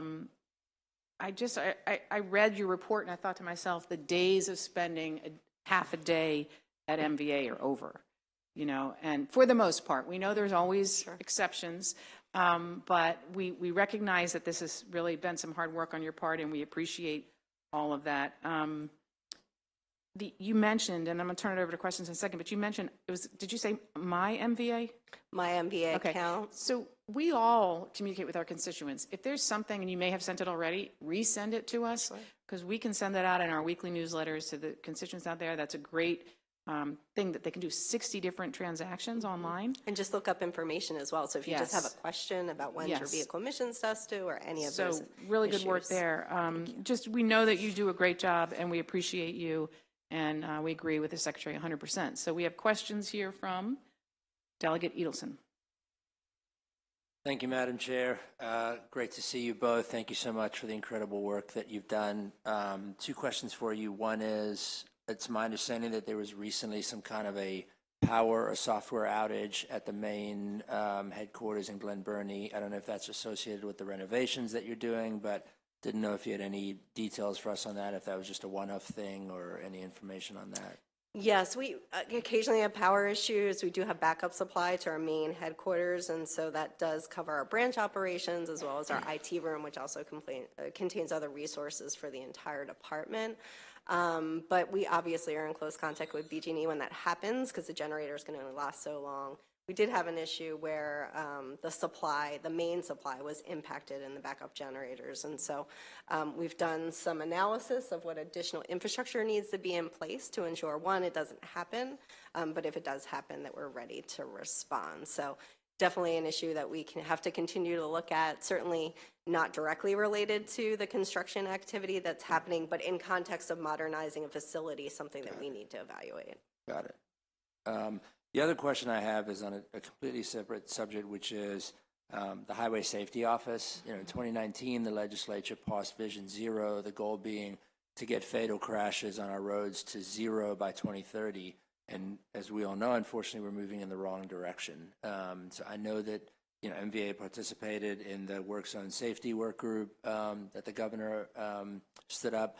I'm just curious if there's anything else you can think of that the MVA could do to play a more active and aggressive role that we can help with to really try to achieve the goals of Vision Zero. Because last year we had, I think, 600 deaths on our roadways, and we're seeing a trending in the wrong direction on vulnerable road users that are being impacted in these accidents. So if there's anything that we can do, or any ideas or thoughts you have on how we can really tackle that. No, I definitely appreciate the question. Yes, we don't have a final number yet, but it looks like we're higher than we've been since 2007. Completely unacceptable. The causes, though, are the consistent causes. So we're seeing, post-pandemic speed's been up on the roadways, aggressive driving, and then, of course, distracted. We're still seeing lack of seatbelt and impairment. So these aren't new issues, and I think we have to come together for innovative solutions. I know that's what the Secretary has challenged us to do. We're trying to also making sure we're reaching out to communities that maybe haven't been part of the dialogue in the past. We're encouraging every local jurisdiction to develop their own local strategic highway safety plan, because that really helps bring the stakeholders together. As you know, this is not an easy answer. It's not a one solution. It's a multitude of solutions, especially as we look at our vulnerable roadway users, and certainly engineering is part of that, but education, enforcement, our EMS community, all of that plays a really important role. So we are really trying, the dashboard that was alluded to earlier is part of let's get information out, let's put resources in people's hands, because communities are really doing some great work at the grassroots level. So how can we plug in how can we help them? We have, and I'll send this to you as well, along with the My MBA account, we currently have grant funding available for nonprofit organizations as well as government agencies. We'd love to have new entities come to the table and work with us. There are certain restrictions on funding, as with any federal funding, but love to find some new partners out there, so we'll provide that in the follow-up as well. Thanks so much.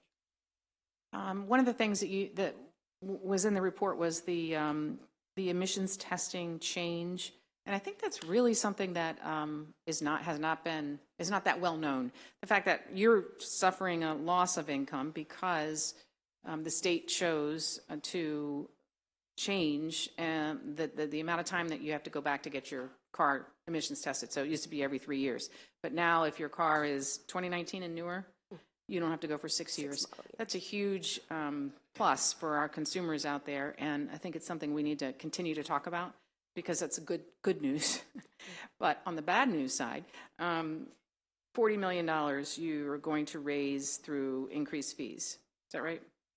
And so we're just curious, what's your process and what kinds of things are you, I mean, we know what your fees are, what types of categories, but what are you looking at in terms of percentages, and how are you going through that process, and when will those be available? So MBA under statute has a cost recovery mandate where we're required to collect within a certain percentage of our costs with our fees that we're collecting.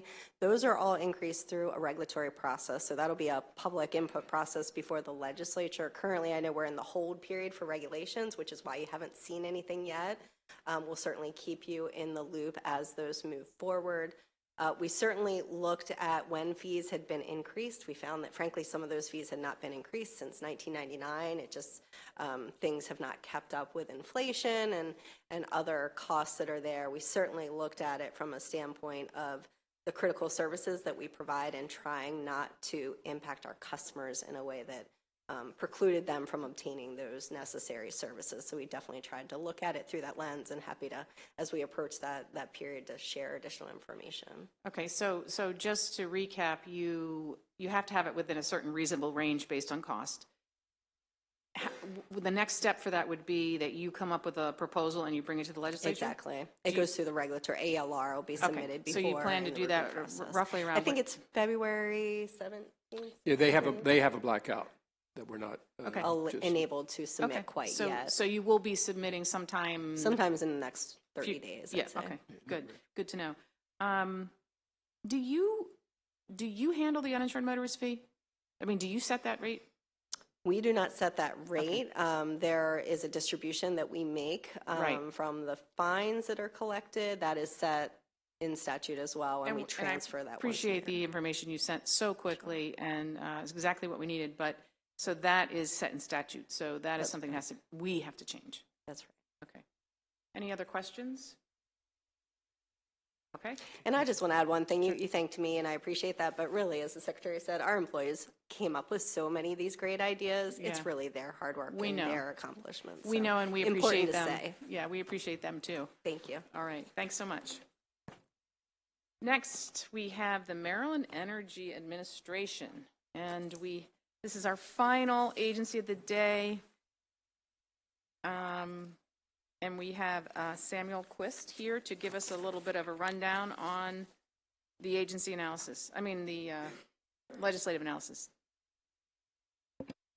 Thank you, and good afternoon. My name is Samuel Quist from the Department of Legislative Services.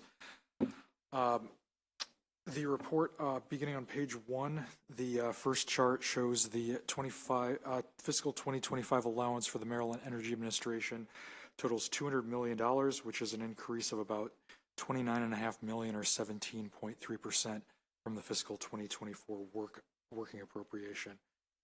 I'm going to turn ahead to page 9 of the report. Beginning on page 9 and on to page 10 are a couple of items in the fiscal 2024 budget I'd like to briefly highlight.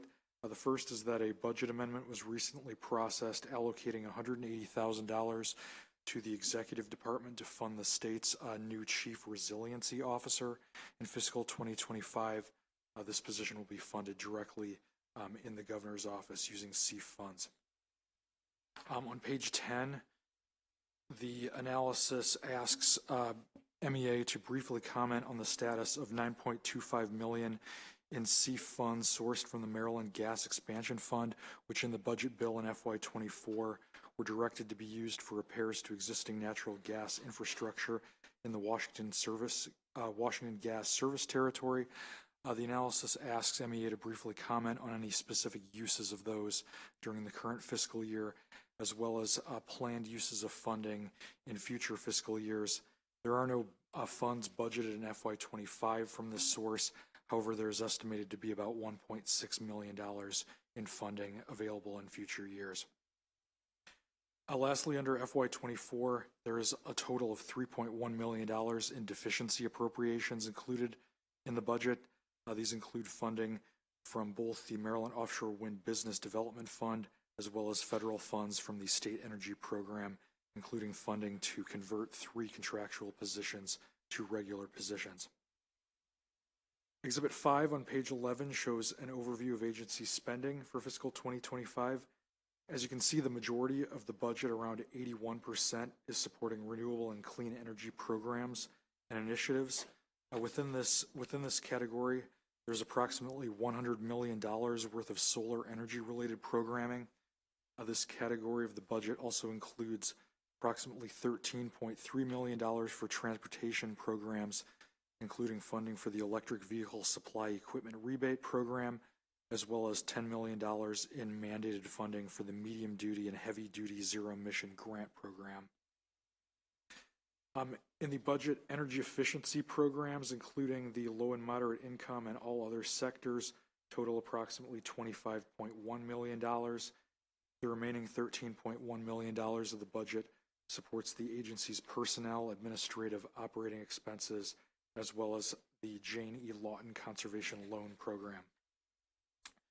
On the next page, page 12, Exhibit 6 is showing a breakdown of the agency budget by funding source.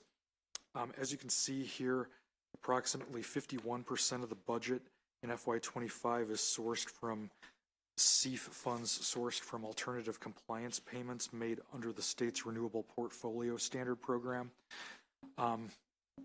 Briefly, the RPS program requires that alternative compliance payments are made if electric suppliers do not supply a minimum percentage of electric sales from renewable energy sources. In FY25 is the second year that ACP source C funds are budgeted. FY24 was the first. In FY24 there was about $50 million, and in FY25 you can see there's a pretty significant increase in these funds in the budget. The other main portion of C funding from the Regional Greenhouse Gas Initiative program totals about 35% of the budget. In prior years, this was the primary ongoing source of MEA operating funds. However, due to the growth in ACP funds, this source of funding in the budget decreases to about 35% overall. Exhibit 6 also shows that there's about $16.2 million in federal funding, including funding available under the Federal Infrastructure Investment and Jobs Act, including $7.4 million from the Federal State Energy Program and $8.8 million from the Federal Preventing Outages and Enhancing the Resilience of the Electric Grid Program. One item under the other category, I would note that there's a total of about $7.3 million in funding for offshore wind-related programming from the Maryland Offshore Wind Business Development Fund and the Offshore Wind Development Fund. The changes in the proposed budget begin on page 14 and continue on page 15. I'm going to start out by mentioning under the personnel category, personnel expenses increased by a total of $884,000. There are funding for 5 new positions in the FY25 budget, 3 of which are contractual conversions, which I previously mentioned, and 2 are new positions. Under programmatic changes, I'm not going to go into each one of these for the sake of time, but I would highlight that under the renewable and clean energy programs and initiatives area, these programs increased by about $55.5 million, whereas programs under the energy efficiency and conservation programs decrease by about $26.5 million. This roughly corresponds to the changes in programs funded through ACP source CEF versus Regional Greenhouse Gas Initiative source CEF. ACP funded programs increased by about $52.2 million, whereas programs funded through RGGI source CEF decreased by about $22.6 million. Towards the bottom of this chart on page 15, you can see that specifically in the area of solar energy related programming, there's about a $70.2 million increase for these areas in the budget. Next, just briefly, I want to highlight on page 18, Exhibit 8, there's data on the RPS solar carve-out. This is data compiled by MEA, and I've seen them present in previous hearings, just highlighting more behind how the ACP source CEF revenue in the budget has grown. You can see that starting in 2019, there's a gap between the blue line is the RPS solar carve-out requirement percentage. The red line is the percentage of electricity sales actually sourced through solar energy. And due to the gap that's occurring between these two lines of the chart since 2019, this is one of the primary reasons for the increase in ACP payments deposited to the Strategic Energy Investment Fund. I highlighted in the analysis that the Public Service Commission, which compiles annual data on the RPS program, data shows that prior to 2021, the annual total amount of ACP payments required exceeded $1 million only 1 year in the entire history of the RPS program, whereas in 2021, it was $77.1 million, and 2022 was around $86.6 million. So that highlights this significant increase in these revenue sources. Page 20 summarizes the personnel data for the agency. As mentioned previously, there's funding for 5 new regular positions. There's a net decrease of 1 contractual full-time equivalent position. This occurs due to the conversion of 3 contractual positions in addition to a separate creation of 2 new contractual FTE positions. Beginning on page 21 of the analysis, the first issue section that is covered in the analysis includes more discussion on the Regional Greenhouse Gas Initiative program, as well as auction revenue and uses across all state agencies in addition to MEA. Exhibit number 9 on page 22 is summarizing the current state membership of the 10 member states. The analysis briefly points out that as of January 2024, the state of Virginia has withdrawn from the RGGI program and subsequently participated in its final program auction in December of 2023. The analysis also points out that there's current ongoing litigation in the state of Pennsylvania as far as that state's future participation in the RGGI program, which is unknown at this time. Currently, the most recent status is that it's pending before the state of Pennsylvania's state Supreme Court whether they will ultimately join the program and participate in the future. Exhibit 10 on page 23 is highlighting the RGGI program auction results for individual auctions held since fiscal 2021 to present. As highlighted on this chart, in the most recent auction that was held, auction 16 in December of 2023, the highest individual auction control price at $14.88 was reached, as well as the highest amount of revenue that the state of Maryland received from an individual auction at $50.6 million. In comparison, from an individual auction, the highest previous to that point only exceeded $40 million in one auction. Exhibit number 11 on the following page, page 24, shows a summary of RGGI program auction attained by Maryland by fiscal year. This is again highlighting the significant growth in RGGI program revenues in recent fiscal years. In 2022 and 2023, the total amount of revenues was $143.4 million and $140 million. Over the first 2 auctions held in fiscal 2024, the total revenues are $86.8 million, suggesting that the total amount of revenue through the fiscal year will likely meet or exceed the fiscal 2023 totals. Page 25 of the analysis briefly asks MEA to comment on its revenue projection methods for the fiscal 2025 budget cycle. MEA uses an estimated clearing price of approximately $13.15 in the fiscal 2025 budget cycle. As the analysis notes, this is the average of the previous 7 most recent auctions, whereas in prior years, MEA used an average of the previous 8 most recent auctions, which results in a slightly closer estimated clearing price compared to actual program auctions, which results in a less conservative estimate used in the most recent fiscal years. On pages 26 and 27, exhibit number 12 highlights the current statutory requirements as far as the distribution of RGGI program auction revenues according to statute, as well as going into the statutory required distributions.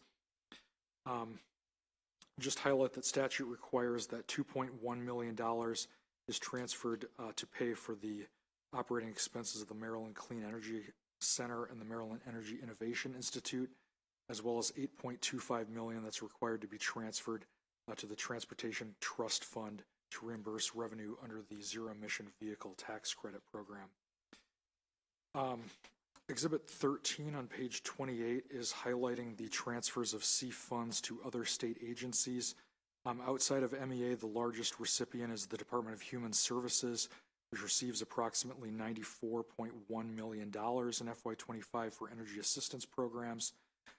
This chart, the other point I would highlight on this chart is that the fiscal 2025 allowance includes a $90 million appropriation to the dedicated purpose account for use for unspecified provisions of the Climate Solutions Now Act, as well as Maryland's Climate Pollution Reduction Plan.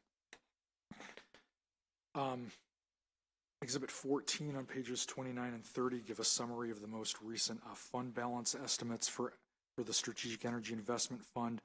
In FY24, the fund balance is estimated to be about $283.8 million before decreasing to $91.3 million in FY25, accounting for the $90 million transfer to the dedicated purpose account.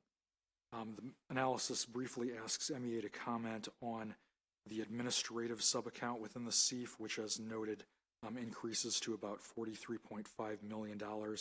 And the analysis just asks MEA to provide specifically for that subaccount, since the balance has increased, some of the reasons for that increase. In the interest of time, I just wanted to briefly point out that the recommendation 2 summarizes activities completed to date under the 2 home energy rebate programs included in the Federal Inflation Reduction Act. There was a JCR report that was requested from MEA to provide a current status update on the application for funding for these 2 programs. In total, the state of Maryland the allocation was announced at $136.8 million. MEA was allowed to submit an initial application for an initial 2.5% of administrative funding for program development and administrative costs. Following a period of program design and development, MEA will be allowed to submit a full application for the program later on in a calendar 2024. And as indicated in their JCR report, that by the second half of calendar 2024, these programs could be up and running and providing rebates. Finally, in the analysis are the recommended actions. The DLS is recommending 3 items of a committee narrative.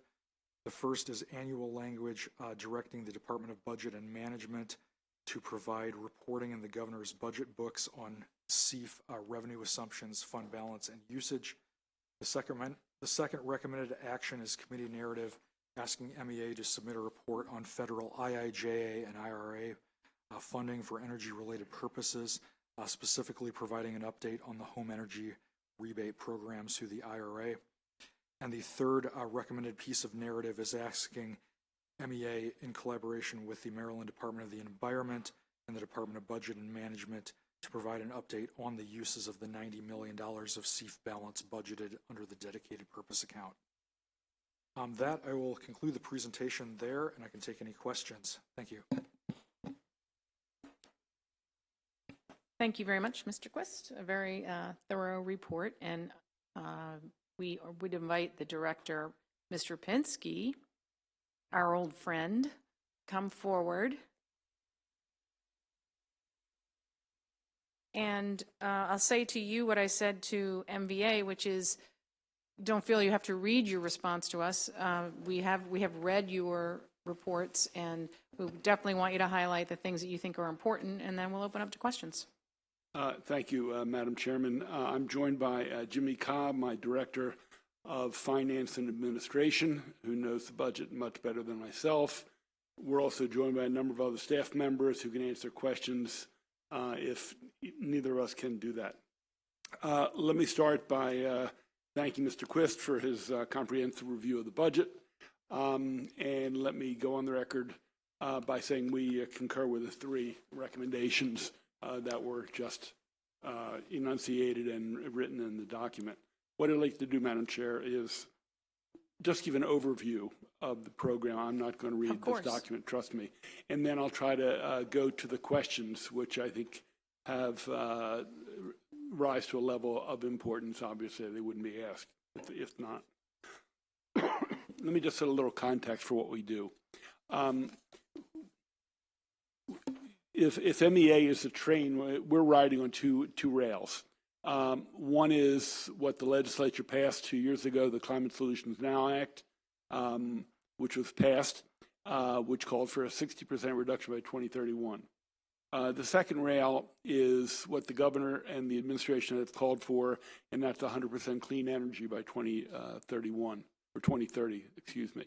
And so they are the two policies that are driving our work.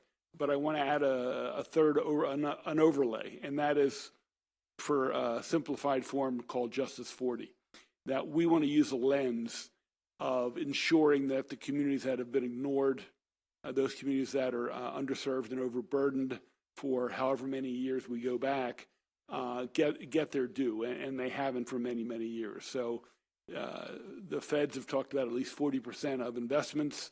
We would like to exceed 50%. So that is a lens throughout our organization. Everyone understands is a key component and a lens that we will use in pursuing our work. On top of that, as Mr. Quist mentioned, and I'll mention in a moment, there is an influx of federal money, the IRA and IIJA.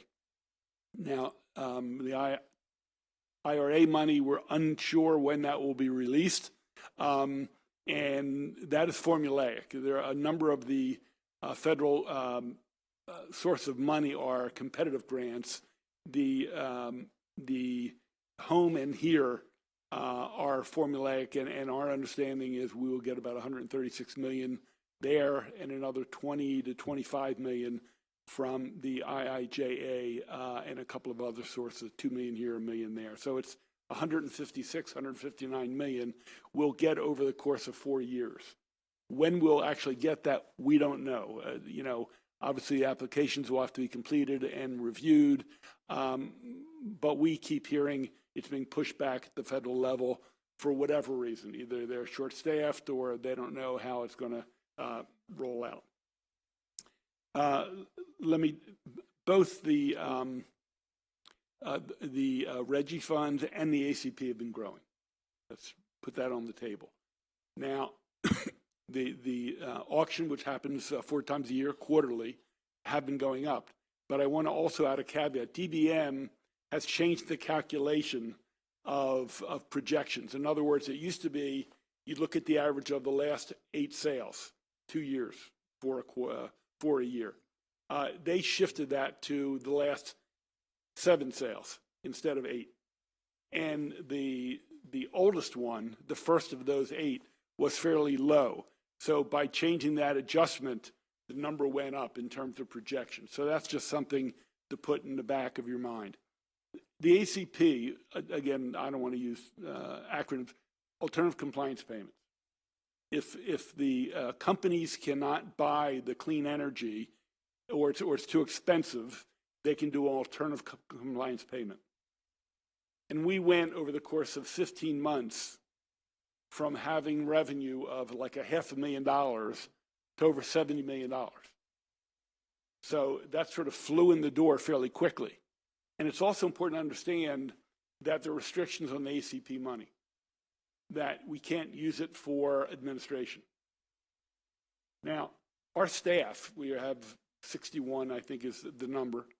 A lot of the time they spend is on reviewing applications for grants, rebates, et cetera. Hundreds, thousands actually. And it takes time to go through them. And some of these are competitive. And then, once a grant is awarded, tracking that money so it's used appropriately. And that's where Jimmy's shop comes in. So, to have a large amount of money come in with no administrative support, that you're allowed to use that money for administrative support, it's tough to spend it, in an appropriate time. And, we are not trying to accumulate a large amount of money, money in, money out to projects, whether it be geothermal, solar, offshore wind, electric vehicles, electric vehicle infrastructure. We want to get it out there. We're somewhat of an incubator. We want to award those projects that can actually grow and do multiple things. Show a pathway for cleaner energy, lower people's bills, and some do better than others. And we are trying to quantify what was called the bang for the buck. We want to look at a project with how much will it reduce greenhouse gas compared to another project. So that's one of our markers. And the second marker is, as I mentioned before, is Justice 40. Is it being invested in the right place, or is it going to an upper middle class area that can afford to do this without our support? So they are some of the things that we're addressing at the moment. Let me highlight a couple of programs, then I'll get to the questions, Madam Chair. We have a solar energy equity program. And I want to talk about LMI, low and moderate income. There are some low-income folks who own their own home, whether it's been passed down generation to generation, they've been able to sustain it. They might be house rich, but cash poor. And then there's a large number of people who can't afford to buy their own house, who are in multifamily apartments they rent. So we, in our focus and our lens, we want to address both those groups. So we have one program that we're trying to build up where we actually go up to $25,000, including any necessary roof repair up to $5,000, which would essentially pay for putting solar on the roof of low-income families. We also have something called community solar programs, and that's if you're renting a row house or an apartment and you want to have a lower bill and also contribute to the effort for clean energy, you can buy in or subscribe to what's called a community solar project. It might be a 2-acre, you've seen them like solar array, and I'm not talking about the massive ones that you see, more modest size. They're capped. You can sign up for that and get a 20% reduction in your bill. So there are we want to have multiple pathways for people, particularly in the LMI, low and moderate income, who can access clean energy and lower bills. So I think that's important to notice. We're also expanding arrays, parking lot solar arrays on parking lots, on rooftops, et cetera, to expand that as well. The community solar program has become permanent because of action by the legislature last year, which we want to thank you for. The other item is decarbonizing schools. The state, a number of years ago, MEA paid the marginal additional cost for 3 schools to become what are called net zero schools, meaning they contribute more energy than they utilize. There's one in Howard County, and there are 2 in Baltimore City. And we paid most of the marginal cost. And they're terrific if you haven't visited them. I mean, they have geothermal, meaning they run these pipes underground, a few feet underground before under the baseball or soccer or football field. They have heat pumps, they have solar. they're terrific. And the schools actually use them for education purposes to the students. Very cool. We're trying to expand that. We've put $24 million in the budget to have at least 3 more net zero schools. It's been about 6 or 7 years. And also some schools that just want to put solar on the roofs or one component on that. Let me go to the question. So that's sort of an overview of what we do. And I mentioned the areas. I mean, it really is, offshore wind is a whole conversation we can have. But offshore wind, there's geothermal, there's electric vehicles and the electric vehicle infrastructure. You can buy a car, but if you're not sure you're going to be able to plug in, you get nervous. I mean, I have an all-electric vehicle. My community actually got a grant for 6 chargers, and they don't charge any money. It's an incorporated area, and some days they're all taken, and some days there are open spots. But people are concerned about it, and that will get in the way of us expanding people purchasing electric vehicles. Although I must say the price is coming down, and there are more models under $30,000. And we contribute money, the feds contribute money. We want to make it where it's not just for the upper middle class. And that's how it has been. So you'll find more of them. I'm going to use an example of Potomac in Montgomery County than you will in West Baltimore. It's just how it's been. They've been expensive. Like I said, there's still a lot of expensive ones, but a number of the models are coming down in price, and we want to expand that so everybody can take advantage of it. Let me shift to the questions that Mr. Quist referred to, and then I'll open it up to questions. The $9 million for Washington Gas, and also the $1.6 million that would be overage and available in the fund. Madam Chair, your predecessor, Delegate Corman, this is a pet project of his, very concerned about the settlement. This came from what's called the Alta settlement. And I believe last year in the budget, the language was changed to where the money can be used for repairing existing natural gas infrastructure. There was some question whether it would be used originally for expanding natural gas. And we as an agency believe that's not the direction we need to go. We need to go to clean energy, not continue to build infrastructure for gas, oil, and polluting energy sources. That's why we want to go to renewables. So you made some changes in the law, and that $9 million is dedicated for that with a new definition. The $1.6 million that's left in our budget, as you may have read in our response, we have no plans at this time for how to spend it. And again, there are limitations on how it can be spent. I mentioned the redefinition by DBM on how to calculate projection on the auctions by going from the last 7 rather than the last 8, jacked up the money. Now, let me just take 1 second, this diversion. We are in a challenging situation. If we lowball our projected expenditures, then we have more money in our fund that's unallocated. And everybody gets big eyes and say, there's all this money in the C fund. And not just your colleagues who have a project and say, let's take money from the C fund.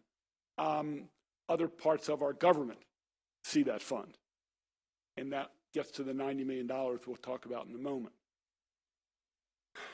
If we try to have a smaller cushion and we put our projections higher, and then the auctions run short, then we don't have money to fund our project. So we're in a complicated situation when it's a bit of a guessing game. And again, we're trying to make it more scientific, but it puts us in a difficult situation. And we have had some fairly significant balances that were unallocated, which will lead us to the last question of the day, and that's the $90 million. That, along with the increased ACP of 70 or 70 plus million, which is going up from 25, the inability, because of limitations of using the ACP for administration, meaning we have to shift from RGGI administration or federal money to hire staff to go through all those applications, and use it in the right and appropriate places. And also in that revenue stream is money that will eventually get redistributed to other agencies. But it doesn't always happen at the same time, so it can look like a large amount of money in our account. But, you know, as I said before, and I want to reiterate, we are not here to like build up a nest egg. We want to get as much money on the street as possible, but we want to do it in a responsible way. And it gets a little complicated, which leads us to the last question. It is the last question. There is the $90 million that has been talked about. And that comes from $8 million from energy assistance, 10.5 from energy efficiency for low and moderate income, energy efficiency from non-LMI folks, administration, and ACP. So that was in the budget, and there's generic language. It's in a sub-account in DBM. And while I can't say, nor has the administration announced where that money will be going, the implication, it will be a down payment on the climate solution implementation plan, which MDE finished about 3 weeks ago. And, you know, they recommended actually $1 billion be spent a year to do this for the next 7 years. There's not $1 billion allocated in the budget for it.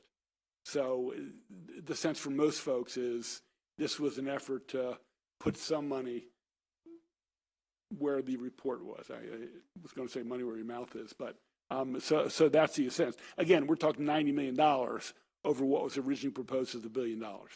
So let me stop there, Madam Chair. I wanted to deal with the specifics, but also give you an overview. No, I think that was very helpful. Yes, we all sort of read the report and our heads were spinning just a little bit because it is a lot of information to take in, but we do have some questions for you. Sure. And we'll start with Delegate Solomon. Thank you, Madam Chair.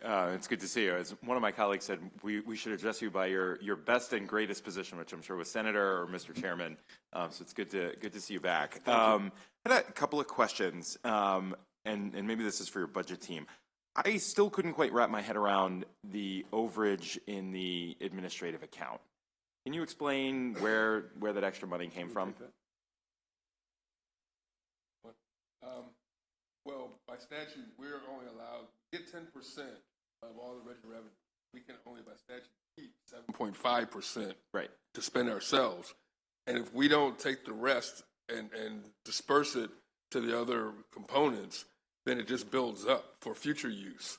It's not that we're trying to, like the director said, we're not keeping it for ourselves. We're not paying ourselves bonuses, but we try to get it and save it for a rainy day for the future. So then the extra, essentially $30 million came from 10% of the $140 million would be 14 over time. So it's multiple years. So you don't have to do that dispersal. You don't have to do it every year. No. Okay. And it's also interest earned on the account as well. Okay. Goes in that account. That's helpful. And we were sort of trying to figure out where that came from. And again, I think most of you know this. We're self-funded. We don't get official state dollars in the budget, and we can roll over some of our accounts. So, shifting gears a little bit, one of the questions, and Director Pinsky, you mentioned this on the low-income solar program. I've heard from some community members that program for a long time was sitting on a pretty large pot of money, that it wasn't necessarily like getting out the door as much. So what you described is actually what I heard a lot of advocates say, like they really wanted.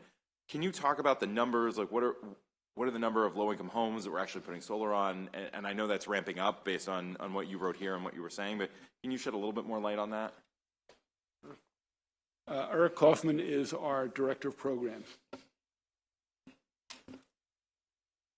Good afternoon. For the record, Eric Kaufman, Director of Energy Programs, Maryland Energy Administration. You know, that program has increased year over year, several million each year. It's a high demand program. In terms of the number retrofit, they are, as Director Pinsky mentioned, up to 25,000 a project. So for each million, we're helping a couple dozen people. We're helping those who need it most. Maybe you could follow up with us to get us information on, again, what I've heard from some community members is there was a pretty sizable pot of money. We needed to get that out the door. So as the program's ramping up, I think we would love to see a little bit more in-depth data on what those numbers have looked like over the last couple of years, where we're going. And again, it's exciting to hear that this is ramping up more, because I think, again, the way the director described it, exactly that. If sort of kill two birds with one stone, help a low-income person improve their roof, improve their home, and put solar on it, that's a wonderful deal. The other question I had is, I guess, on this year's budget. And I guess there was a little bit of sort of cognitive dissonance to me as I was looking at some of these numbers. So, obviously there's the 90 million transfer into the dedicated purpose account, and that's laid out in your, in your response, and in the BRFA has sort of, some criteria for how that money is supposed to be spent. But then, while the overall pot of money for MEA's budget has increased, when you look at the line items, and again, this is on the last page for the millions of people who are still watching our hearing, the last page of the analysis, there's cuts to the conservation loan program, but more importantly, there's cuts to the energy efficiency program. There's an $18 million cut to the overall energy efficiency and conservation program. And I know, particularly the energy efficiency piece, those programs have been oversubscribed. And so while we're shifting money to the dedicated purpose account for similar purposes, are there people who are relying, or programs that were relying on funding through the traditional MEA programs that are now going to see that money go away because we're shifting it? So maybe you can shed a little bit more light on some of these particular programmatic cuts in your line items. Well, let me make one point, and then I want to shift it back to my expert in programs. If you look at the last page of our questions, where how the $90 million was expropriated from, you'll see $10 million from energy efficiency low and moderate income, and then $6.6 million from energy efficiency other. So there are people who don't qualify. Right. So, we had less of a concern of that, because it's very likely many of those people can buy the new appliance or put new windows in without our help. So that was a bit easier for us to swallow. Eric, you want to talk about the 18? Definitely. In terms of that program, so over the last 2 years, we went in with much larger budgets than previous years. If you scroll back to 4 or 5 years ago, those were $6-8 million budgets. This year, we're sitting at 20. But there is a finite capacity in the nonprofits that we work with, and the number of projects they can implement in a certain time frame. So we're working closely with them to help build that capacity, but they've also been impacted by supply chain and other factors that have slowed down the rate of implementation. So as we roll out several successive large chunks of money year over year, that capacity, that amount of money and amount of projects that they need to bring to the table increases. So there's plenty of need, but it's a little bit more of a project scale and cash flow management kind of question. Okay.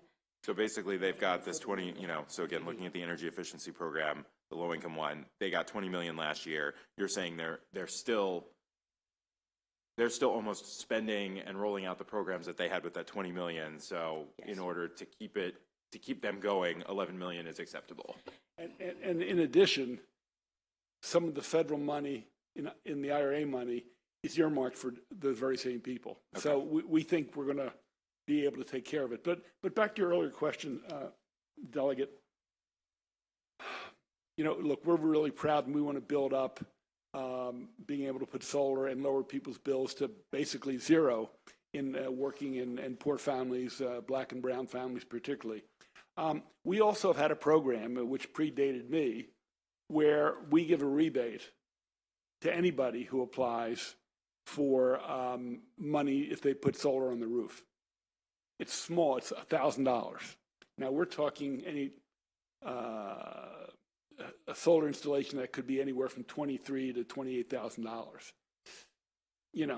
We've got to make some choices here, and many of those people would do it anyway. Now, people in the solar industry, they want to not only keep it, they want to expand it and raise it. We would like to shift our investment into people who've been left behind, as the governor talks about, because, it's affecting all of us and everyone should benefit from it. And a lot of people haven't benefited from lower bills, energy bills, et cetera. So, we're trying to make those decisions and reprioritize in many, many of our programs. Yeah. The last question that I have is just sort of on the longer term, and I know you're still in the process of figuring out how some of this is going to roll out and what the nuts and bolts are going to look like on the Inflation Reduction Act money.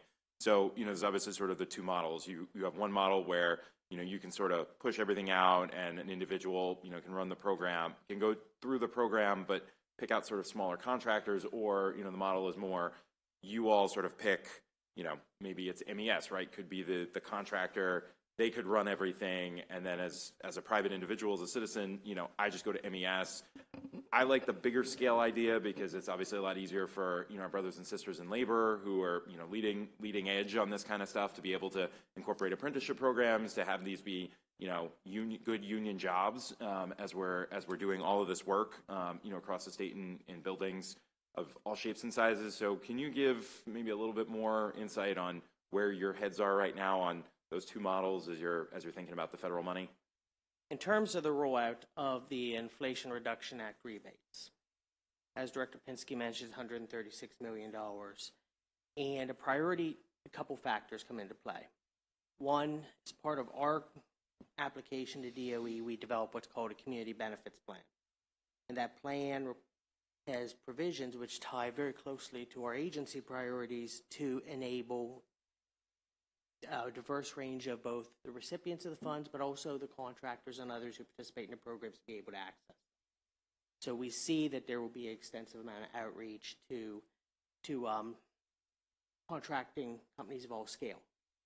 And we also recently, as of earlier today, applied for an additional $2.5 million of federal funds for training, to train contractors in weatherization and electrification. So we're have these resources flowing in, but being able to address the needs of the broad spectrum of types of companies doing this work is essential. And if I can just very briefly add on to that, the thing Eric talked about is called T-REC, and one of the loggerheads in making the transformation electrification are the contractors. They come in, your gas-fired furnace dies. It hit 15, 20 years, it's done. If they are not experienced, or if they've not worked with heat pumps, for example, they're just going to say, replace your gas-fired furnace or a hot water heater. And so there are significant numbers of contractors who don't have the experience, who don't say, here's your other option. And in fact, there's an incentive with it. And contractors come in all shapes and sizes, as many of you know. It could be a two-person shop with one little truck, or it could be 75 people in a Rude or one of these larger companies. But that's a bit of a stranglehold, and we think we have to electrify, get people off gas and oil, but we have to get through those obstacles.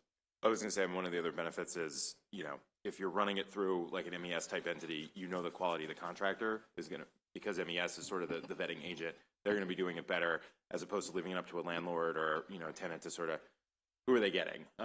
So thank you. Thank you, Madam Chair. Ruff? Thank you, Madam Chair.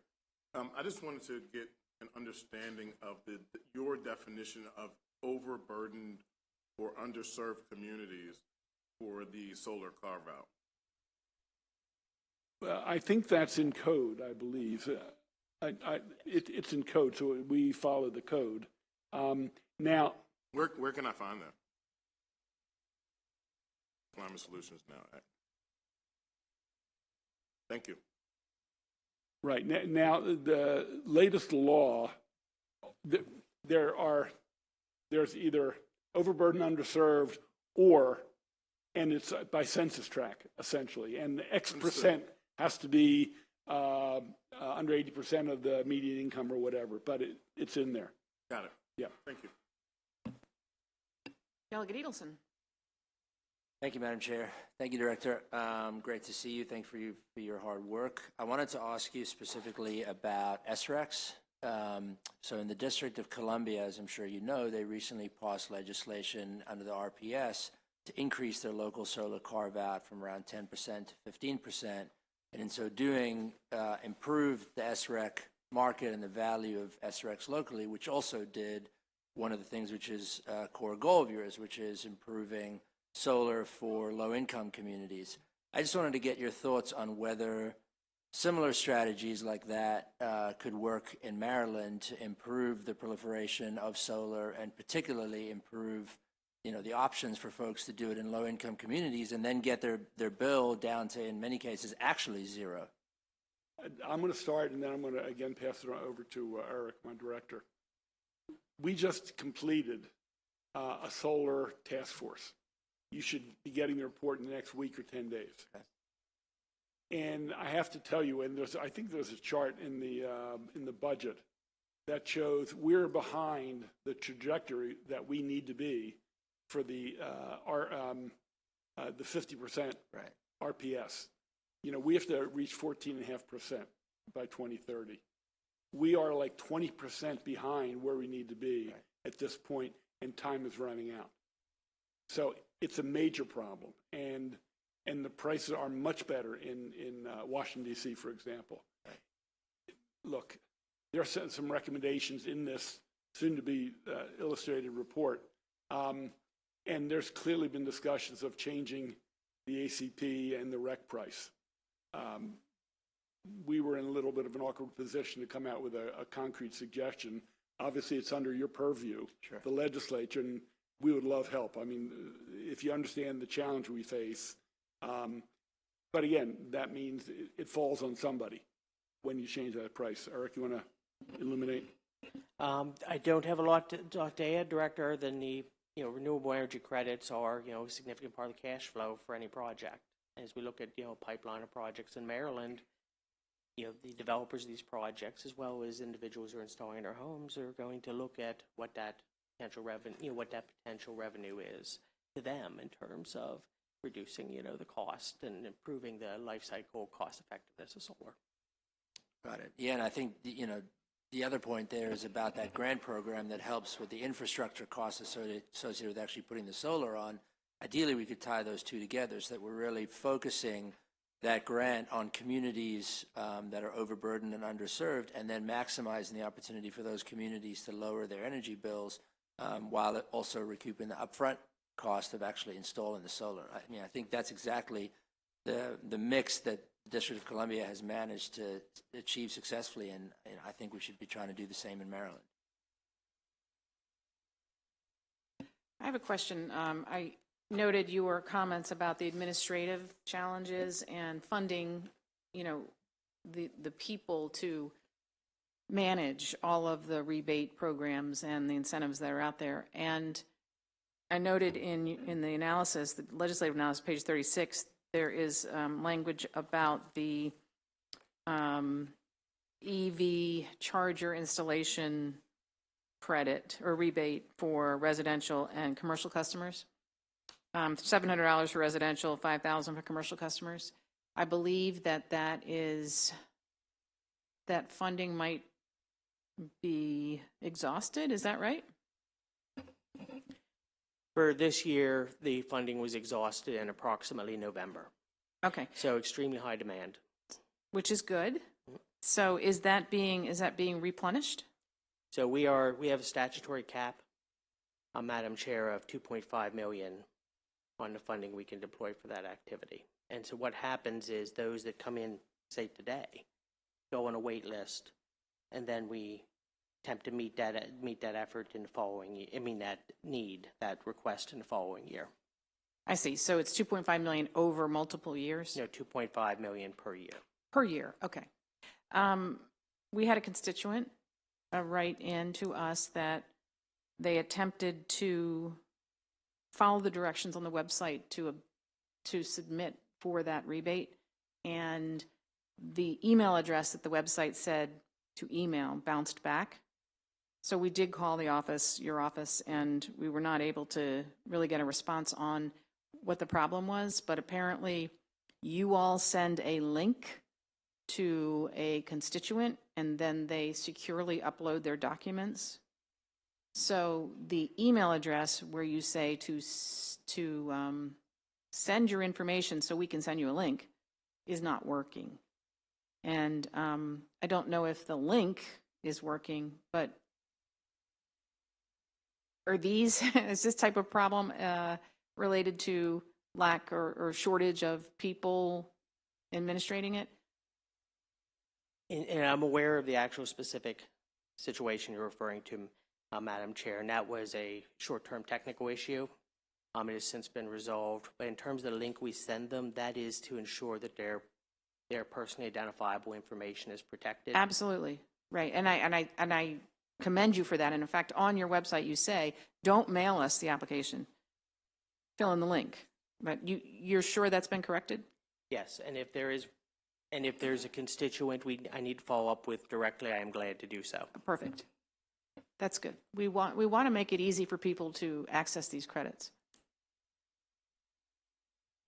Do we have any other questions? All right. Thank you so much for your attendance today. We appreciate you. And we are adjourned. Committee members, if you will give me 1 minute in the front of the room, I would appreciate it.